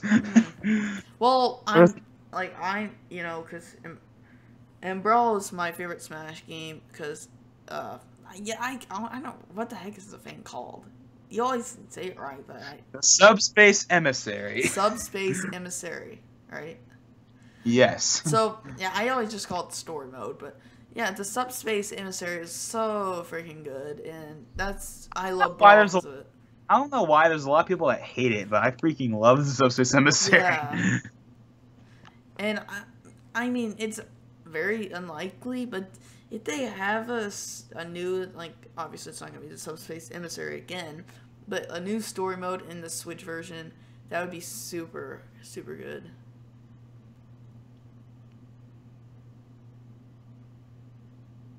Well, wait, sorry, I kind of phased out there for a second.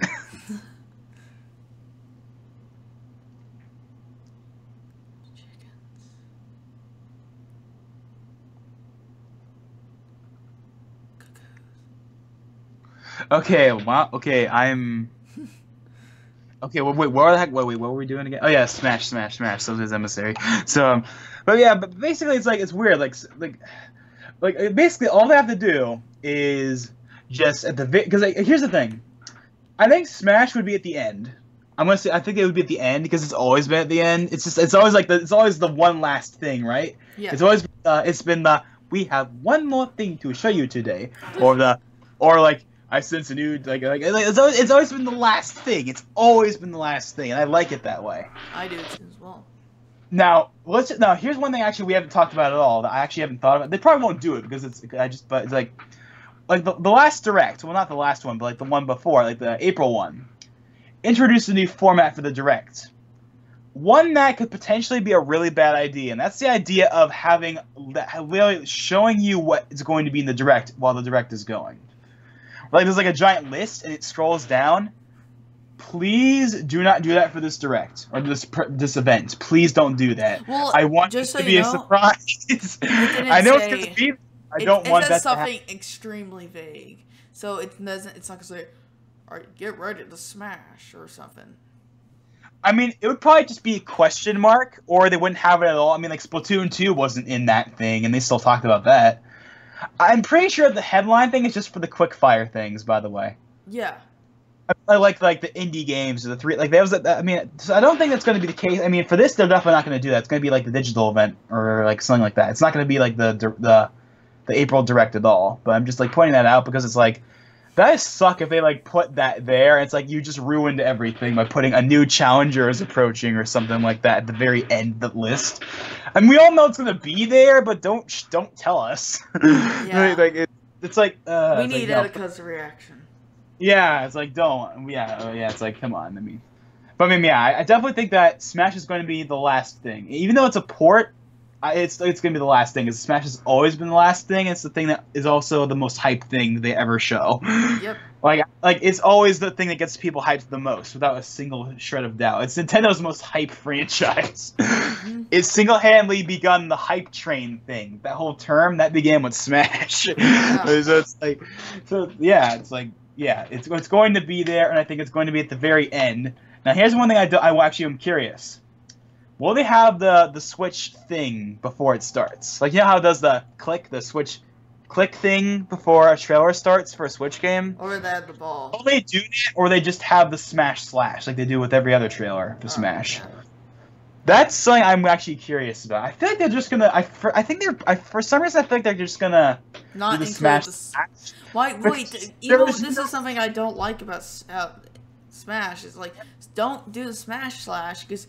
Like, if they didn't, correct me if I'm wrong, but didn't they do the Smash Slash when they revealed Smash for the Wii U and 3DS? They've done it, yeah, they did that for the initial trailer back in 2013. Yeah, but and everyone knew it was a new Smash, and so, like, when it showed the animal but it has to be there, because it's a part of it. It's like, you gotta have the Smash Slash at the beginning. You just have to. It's not. It doesn't really mean. I mean, yeah, we all know Smash is gonna be there. We all know it's gonna be at the end. But you gotta have the Smash Slash. You just have to have it. Okay. It's kind of hard to explain, but it has to be there, and it's going to be there. And I think that they're not even gonna bother. I mean, actually, they don't even have to put the Switch logo on any of the trailers because it's a Switch event. There's not gonna be 3DS games in there, so why would they have to do the Switch thing right before all of them start? They could just show off the trailer. Yeah. But, I mean, yeah, I think that, well, either whether or not it has it or not, I definitely think at the very end, we're going to get that Smash Slash. We're going to see, yeah, Smash for Switch. And, yeah, so that's the thing I'm the most excited about for Nintendo's E3. But I think, well, let's talk about it. Let's move on now. Wait, yeah. So, let's talk about, what's next? Pikmin 4. Yeah. We don't know anything about this game other than we've known about it for a while though. We've known about it since late 2015, but it was actually first announced in May 2015. Well, not officially, but like Miyamoto said they were working on it. Wait, everyone says that Pikmin 4 is going to be coming, but what if it's just Hey Pikmin? It's not, because that would be stupid. Hey, you never know. Trust me, it's not. There's no way that Hey Pikmin is Pikmin 4. There's no way. No, I don't think so. I think that Pikmin 4 is a Switch game, and it's going to be... Yeah. And it's going to be... And it'll probably be revealed in this Direct. There's no reason... This presentation. Whatever. Like, I keep calling it Direct. It's essentially going to be a Direct. You get the point. But yeah, I think that it's going to be shown. Now, I'm not a Pikmin guy myself, so I'm not really going to sit here and act like I'm not going to say I want to see this or this or this, because I haven't really played Pikmin before. Yeah. I played the Pikmin 3 demo and the Nintendo Land minigame, which I actually really liked. Pikmin Nintendo Land minigame. But that's basically I actually picked up Pikmin. It's my entire knowledge of Pikmin. I picked up Pikmin 3, the Nintendo Select one, and I only played like 2 hours of it. So I mean, yeah, I'm not gonna sit here and predict what I want to see in it. I'm just gonna say that I think it will definitely be there. Yeah, but I don't really care about Pikmin, honestly. I mean, I don't really care either, but I'm just saying I'm pretty sure it's got a high chance of being there, and it's something that people are definitely going to be excited for, just not us. We're just not excited for it. But something that I know we would both be excited for is a new Animal Crossing. Yeah. Animal Crossing. Not the mobile game. We're talking about, not a mobile game. Animal Crossing needs to be on the Switch. I need a new Animal Crossing. I'm tired of New Leaf. New Leaf looks like crap. Yeah, it's like it still blows my mind how like last year they actually updated New Leaf. Yeah, it does. Yeah. It's a game that's from 4 years ago, and then randomly, hey, we're gonna update it and add amiibo and stuff like that. Like, what the heck? It was out of nowhere. Yeah, it was really weird how they came out and did that. Remember that Animal Crossing Direct with like the obviously hippie like Japanese guy? Remember that all? Did you see the Animal Crossing Direct? I didn't see the Direct.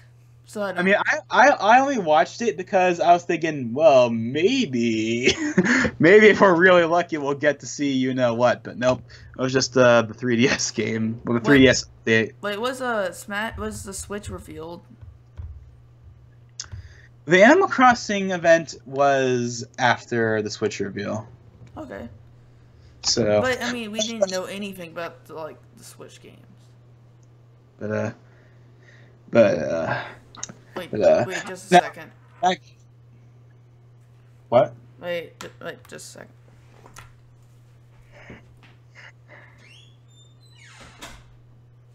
Okay, well, So, yeah.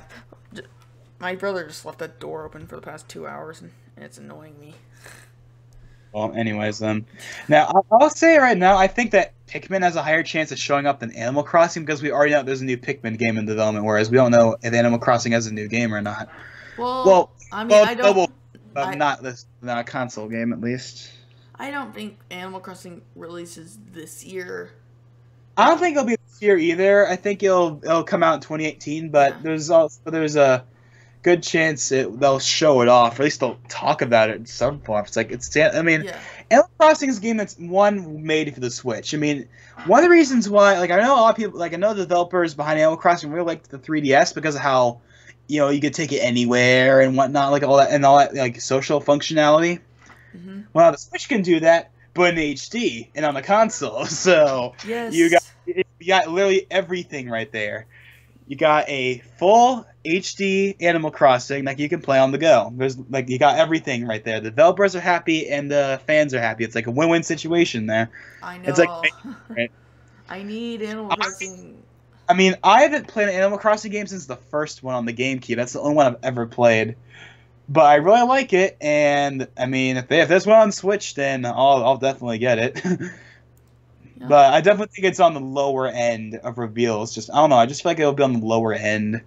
There's a chance it could show up.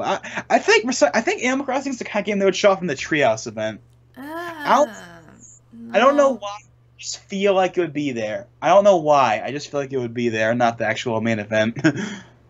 I don't know why. I just feel like it would. Maybe, but yeah, we'll have to find out. You want to move Yeah. on, or? Yeah. Yeah, because we don't know. Just but the game, game, that's a possibility. Now let's talk about. Well, I guess we kind of already talked about this before, but I guess we'll just do a little quick thing, and that is, of course, Metroid. we kind of already talked about this before, but because it doesn't have to be retro. Retro doesn't have to be the one that makes it. That's the one that everyone thinks is going to be making it and should make it, and yeah, and I think that Metroid is probably the most likely of any of the games that Retro could announce. Mm-hmm. It won't be a Donkey Kong game, that's for sure, and I don't think it would be a new IP. I think it would be Metroid. Yeah. And I wonder whether that Metroid game was going to be on the Wii U, but then when the Wii U when Nintendo figured out the Wii U was a sinking ship, they moved the development over to the Switch. Yep. I bet is the case. I bet that game was going to come out on the Wii U. I guarantee it, but it just didn't because of sales. Wait, do you think if the new Metroid game exists, do you think it releases this year or next year? I think it'll be 2018 for sure. I don't think it's going to come this year at all. 2D Metroid, 3D Metroid. If it's retro, it's a 3D game.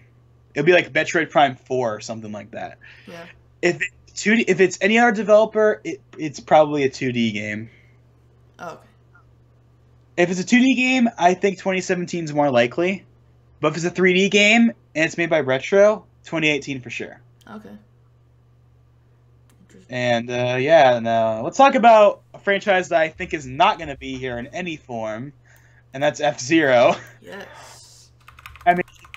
We kind of talked about this before, but I think the best shot for F-Zero in any form in this event is going to be as DLC for Mario Kart 8 Deluxe. Like, he'll actually Which is our next topic. Oh, yeah, it is. Oh, well, we can use that to transition, but before we do that. But yeah, I think that's the best shot we have for anything F-Zero, because we got Fast Racing Neo and Fast Racing RMX. That's why I don't think there's a point. Like, there's we got those games, and we got Mario. We got F-Zero stuff in Mario Kart. So I think if there's gonna be anything F-Zero, it'll be as Mario Kart 8 Deluxe DLC, and that'll be it. Just to be completely honest. I agree. But in the future, I could totally see Nintendo partnering up with Shinen, which made the fast racing games, and I could totally see them making it. They'd be the perfect developers, because Nintendo clearly doesn't want to make it, so why you give it in the hands of people that basically made an F-Zero game themselves? But now they can do it with the actual F-Zero IP. It'd be perfect. Like, why? Yeah, just have Shinen Multimedia make the new F-Zero game. Maybe that's something they can do for next E3, but for this E3, I don't think there's gonna be anything F-Zero. Aside from, I guess we should just transition. Yeah. Aside from DLC from Mario Kart, which. And honestly, this is something I really. If it's free, it's good. But if it's paid, that's kind of a rip-off. I'm not gonna be mad because it'll probably just be the amount it was for the Wii U season pass. Yeah, if it's like that, I won't be mad. It's just a 13. little. I say whoopity freaking do. I can do $13. That's fine with me for new tracks, new characters, new carts, all that stuff, like it was for the Wii U version. And Toad variations. Yeah, because there's Shy Guy and Yoshi. I think Toad variations would be a good one to do. Why don't all the characters have skin variations, like in Smash? Why? That'd be cool. Like, if I could play as America Mario and Mario Kart. Like, why can't you do that? That's something that should just totally be there. But also, why is Diddy Kong not in the game? That's one of the characters they would probably add as DLC.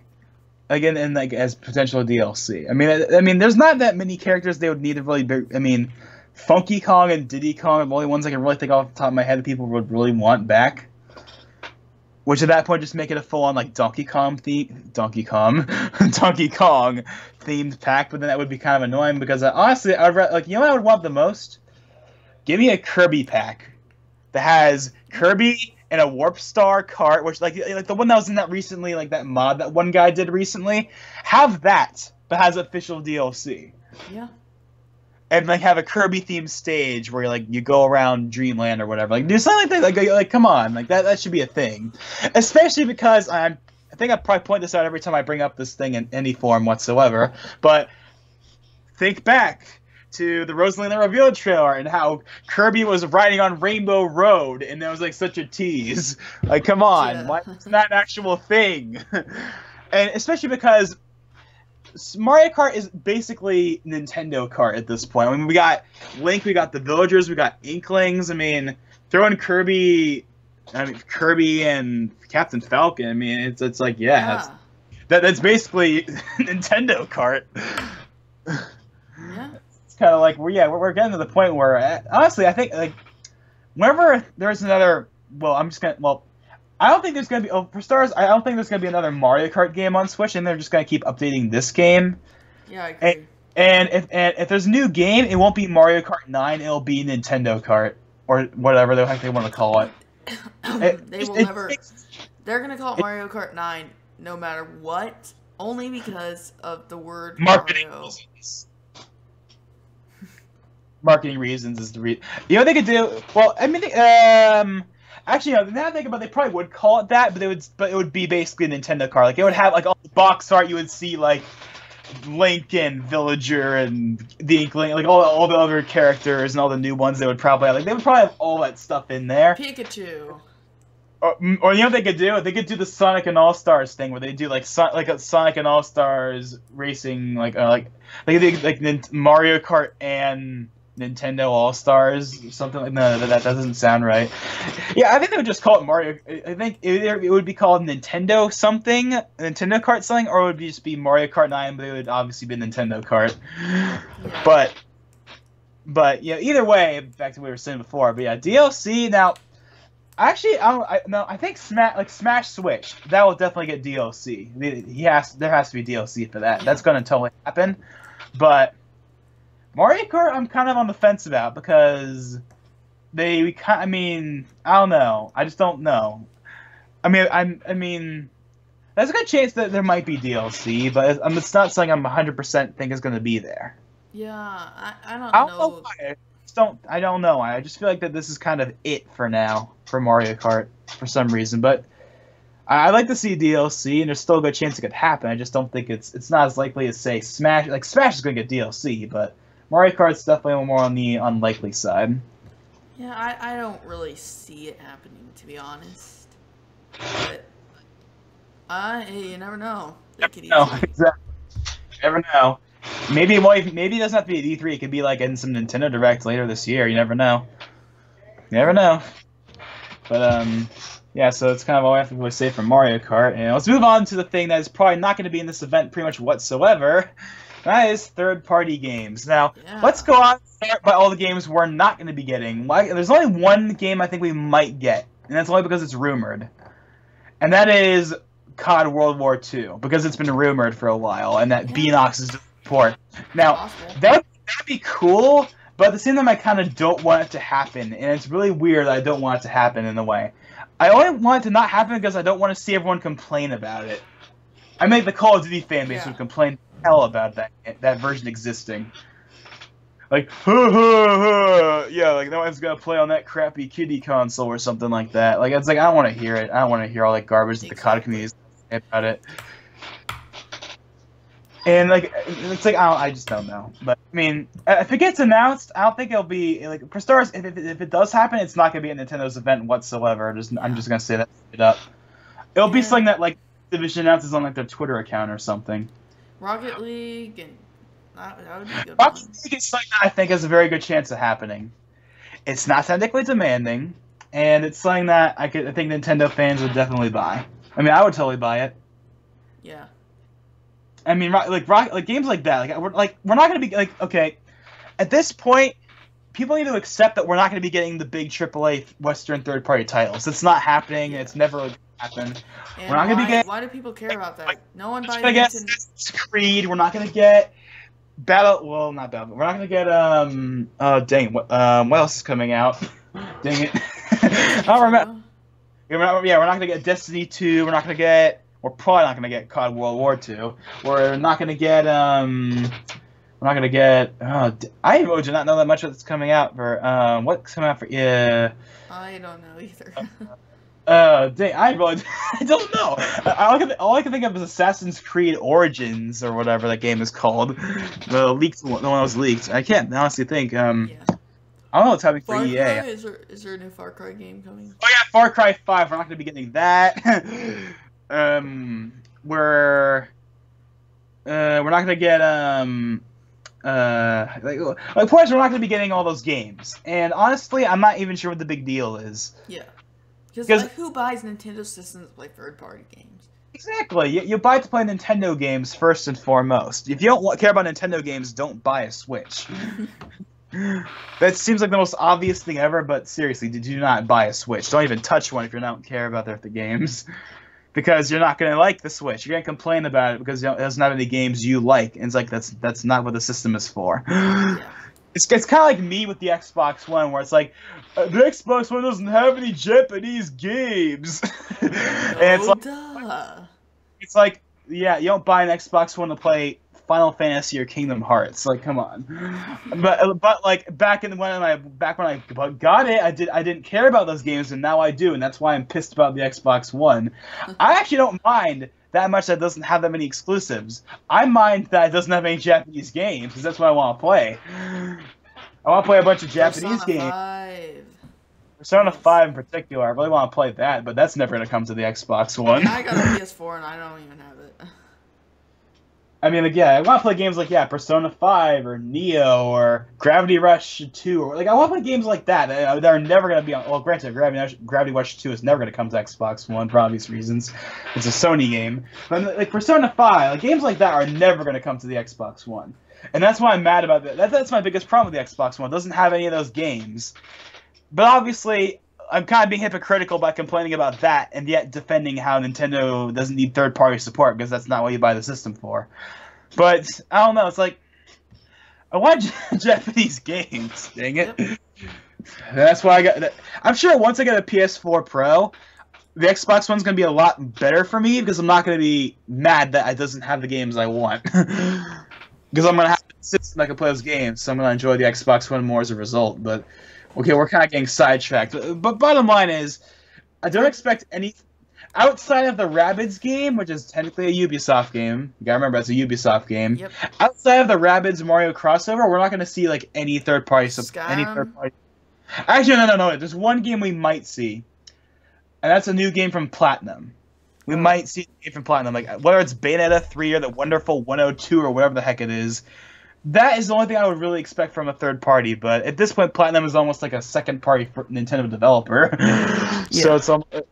They have a really close relationship with Nintendo with Bayonetta 2 and Bayonetta being in Smash and everything. So it's kind of like that's the only third party anything I think would have any shot of being announced in this particular event. But yeah, don't expect anything from really third party. I mean, it's kind of never really been a thing at Nintendo's E3 or Nintendo in general. But yeah, just kind of pointing out now, don't expect third party. At least none of the big at least none of the Western third party. Japanese stuff is definitely possible, but not Western.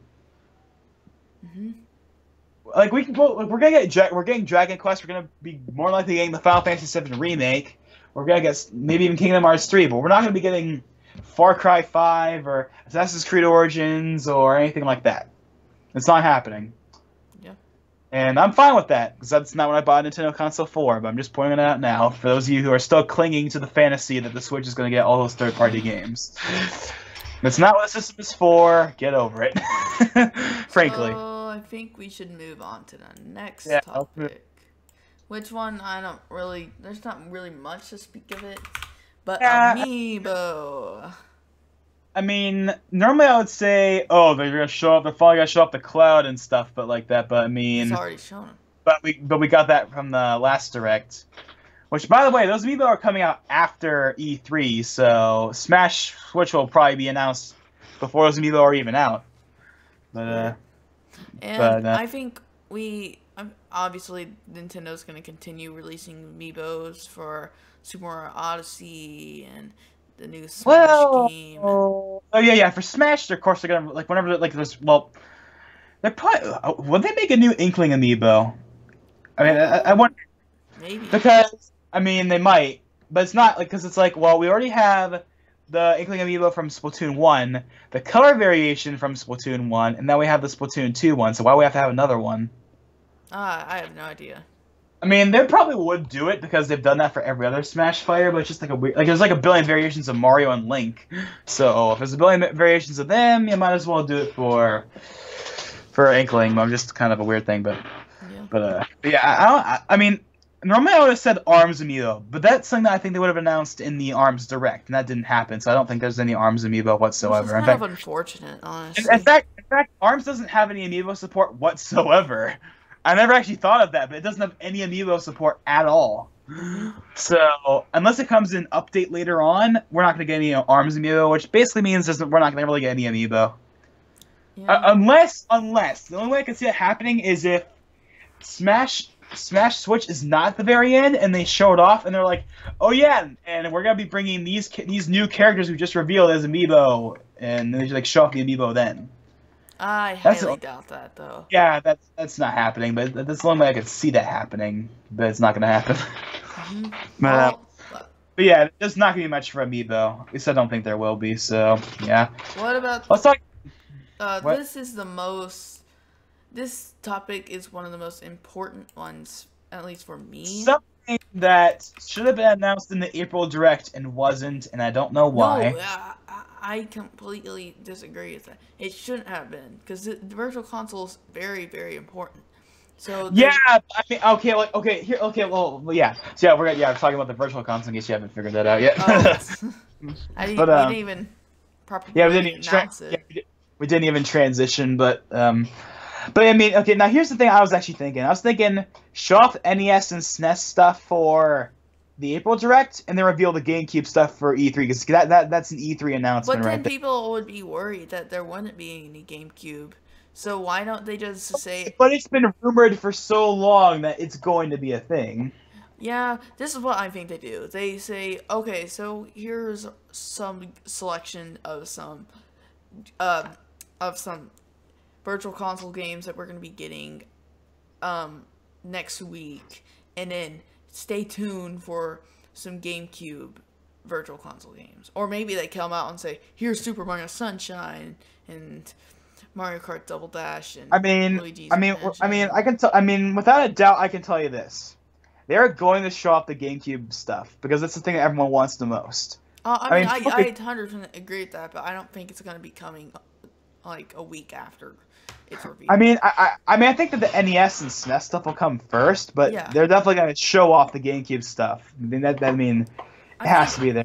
But do you think they'll release NES and SNES games like very, very quickly, or do you think they're going to release it in okay, we're gonna wait until our online service releases? Speaking of that, they might actually talk about that whole thing as well, which we actually still haven't talked about that yet. That's gonna be an upcoming topic, but the whole NES and SNES thing with the online, we still don't really know how that works, and that's something they could talk about this, and it would be a part of the Virtual Console thing,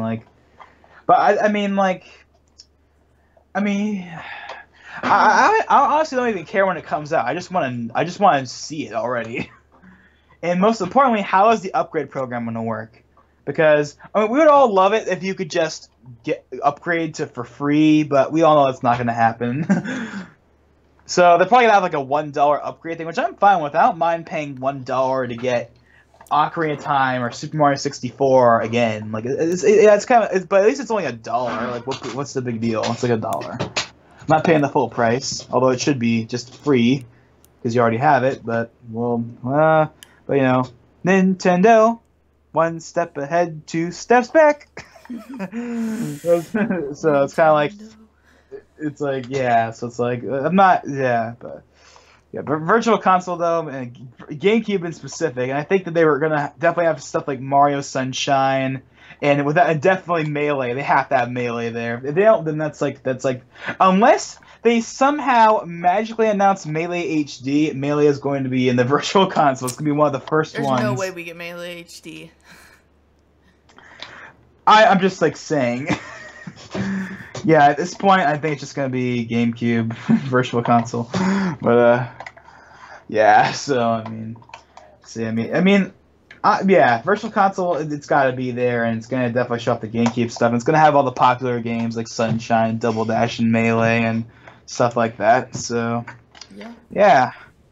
So let's move on to something that should have been revealed during the presentation. Themes. And I mean, well, this is kind of all themes. This is something that I actually wish was on the Wii U. Like that should have been on the Wii U, because I mean, I don't mind the music, but like I've heard the do do do do do do do do do do do do. Like I've heard like that same song for the past 4 years. It's like I want to hear something else. Why weren't there themes on the freaking Wii U? It's like that sounds like something that'd be so easy to implement. But for the Switch, we know for a fact there are gonna be themes because there are black themes by one default and the white one. So. And I mean, the Switch it'd be like perfect for themes. I mean, if they come on, there's gotta be themes. For some reason I don't think that would be at E3. Yeah. I think that'd be like a direct announcement. Well, but I mean, I think it will. But like when they talk about the whole like online service and stuff, and OS update, and the app and all that. Yeah, like I think that the theme is gonna be a part of the whole online service thing when they talk about that, which is probably gonna be like I guess we might just talk about the whole online service thing. I don't think that for some reason I don't think that's gonna be for some reason I don't think that's gonna be. I mean, they're probably gonna talk about it like the virtual console is probably as far as they're gonna go in terms of the online stuff, because the online service is probably something they're not gonna talk about much until the fall. Because that's when it actually launches. I don't know. I just don't think they're gonna talk about that much.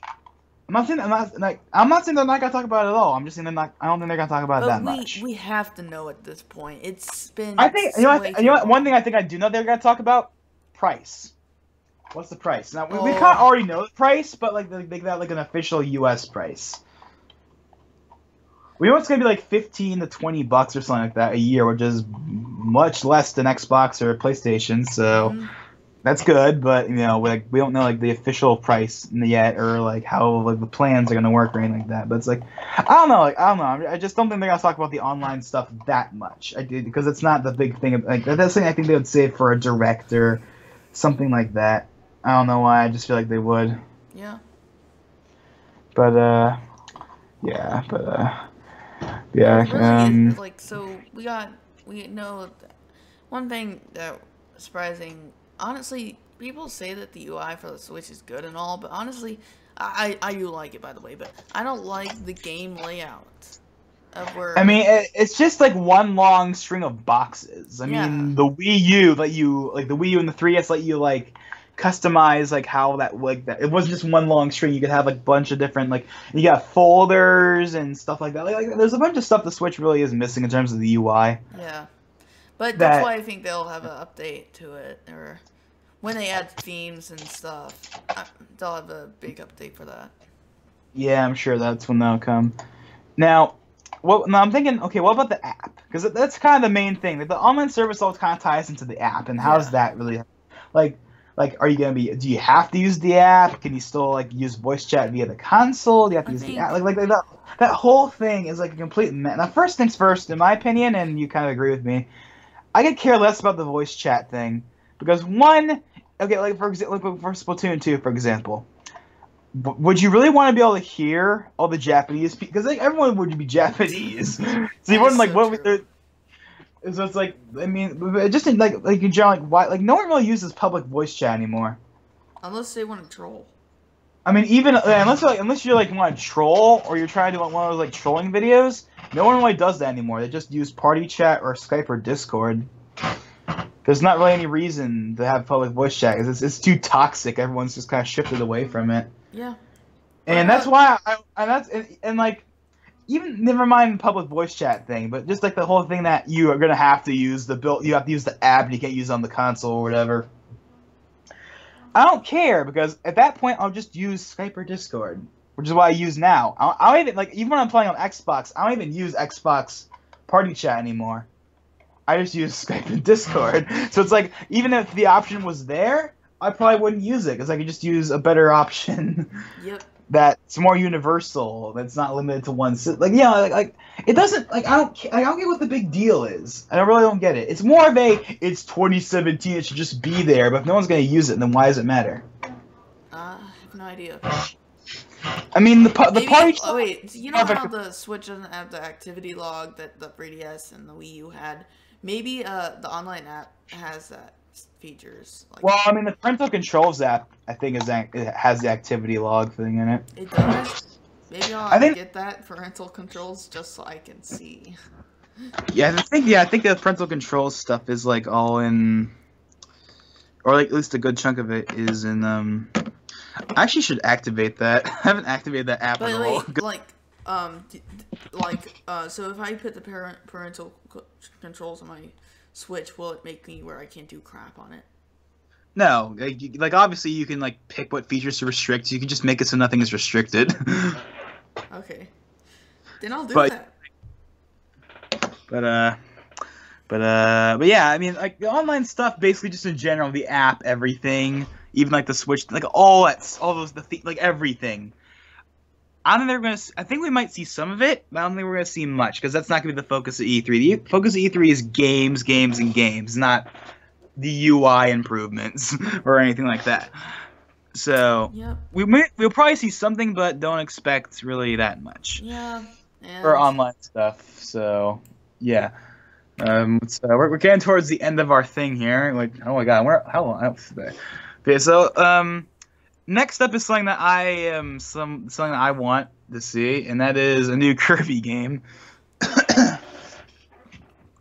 And because it's the 25th anniversary, and in the April Direct, they revealed I think 3 3DS games, and I'm like, why?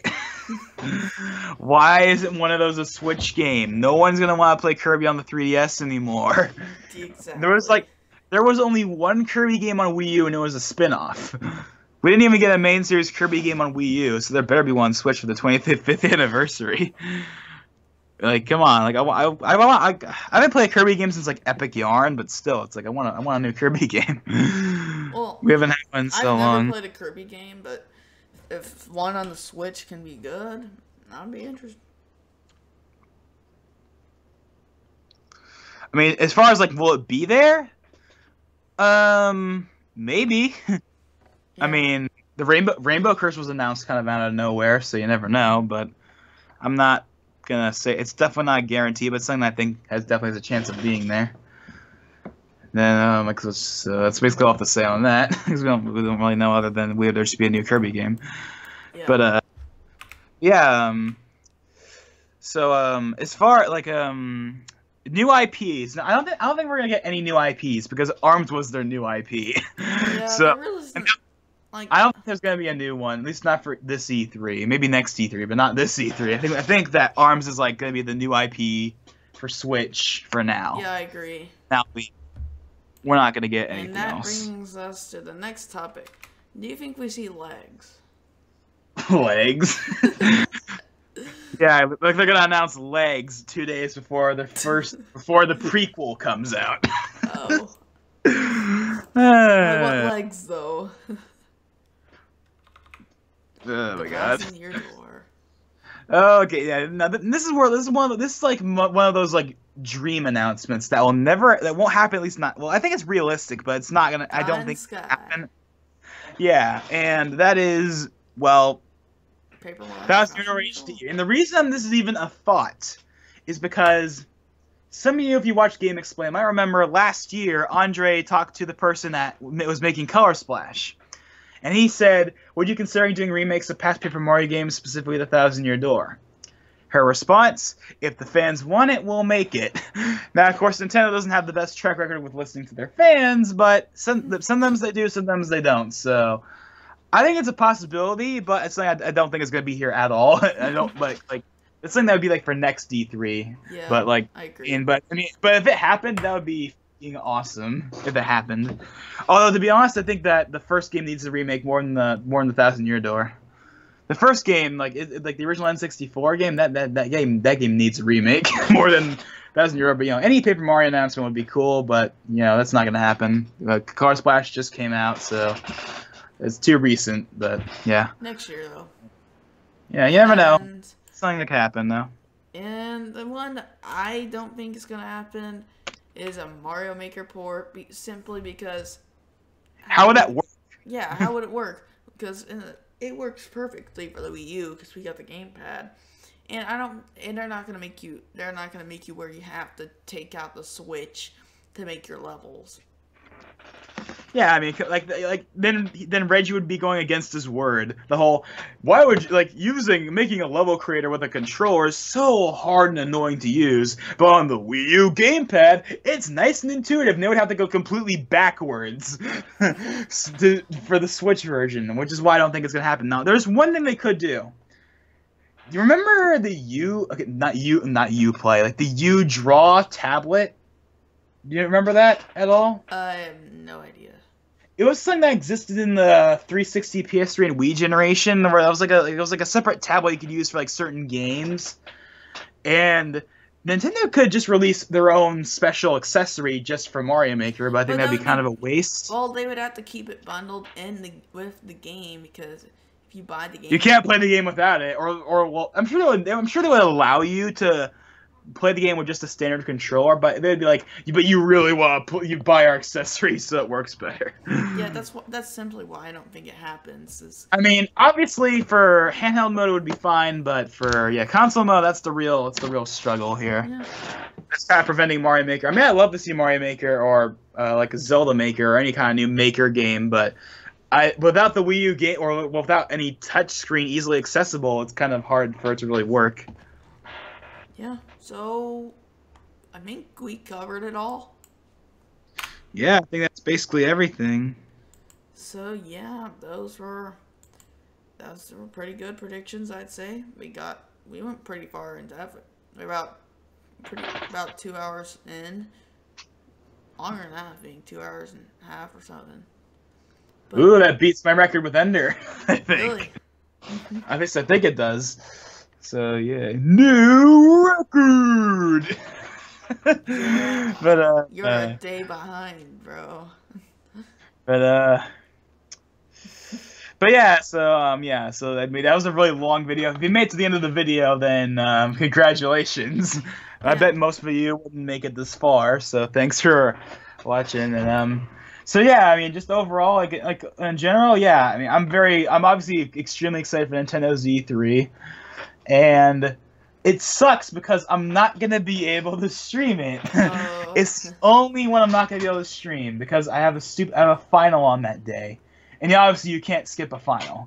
Yeah, so, and I actually am possibly going to stream it if I get it set up. But don't keep my word, or don't, like, what the heck is a word? But I'm not 100% positive about that. So, yeah, if anyone's watching this, which I highly doubt it. well, I'm gonna retweet it and stuff. Well, no, so. like even if people do watch it, do you really think people are gonna watch via this far in the video? Well, I think maybe someone's going to the end and it's like, huh. But yeah, so those few people that either watched it all or they went a little, or they skipped to the end. Hello. You should have watched the video rather than skipping to the end. But, I mean, do you have any, like, final thoughts or anything? Or HYPE.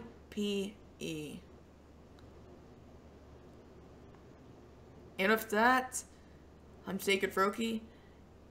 And Logan589XP.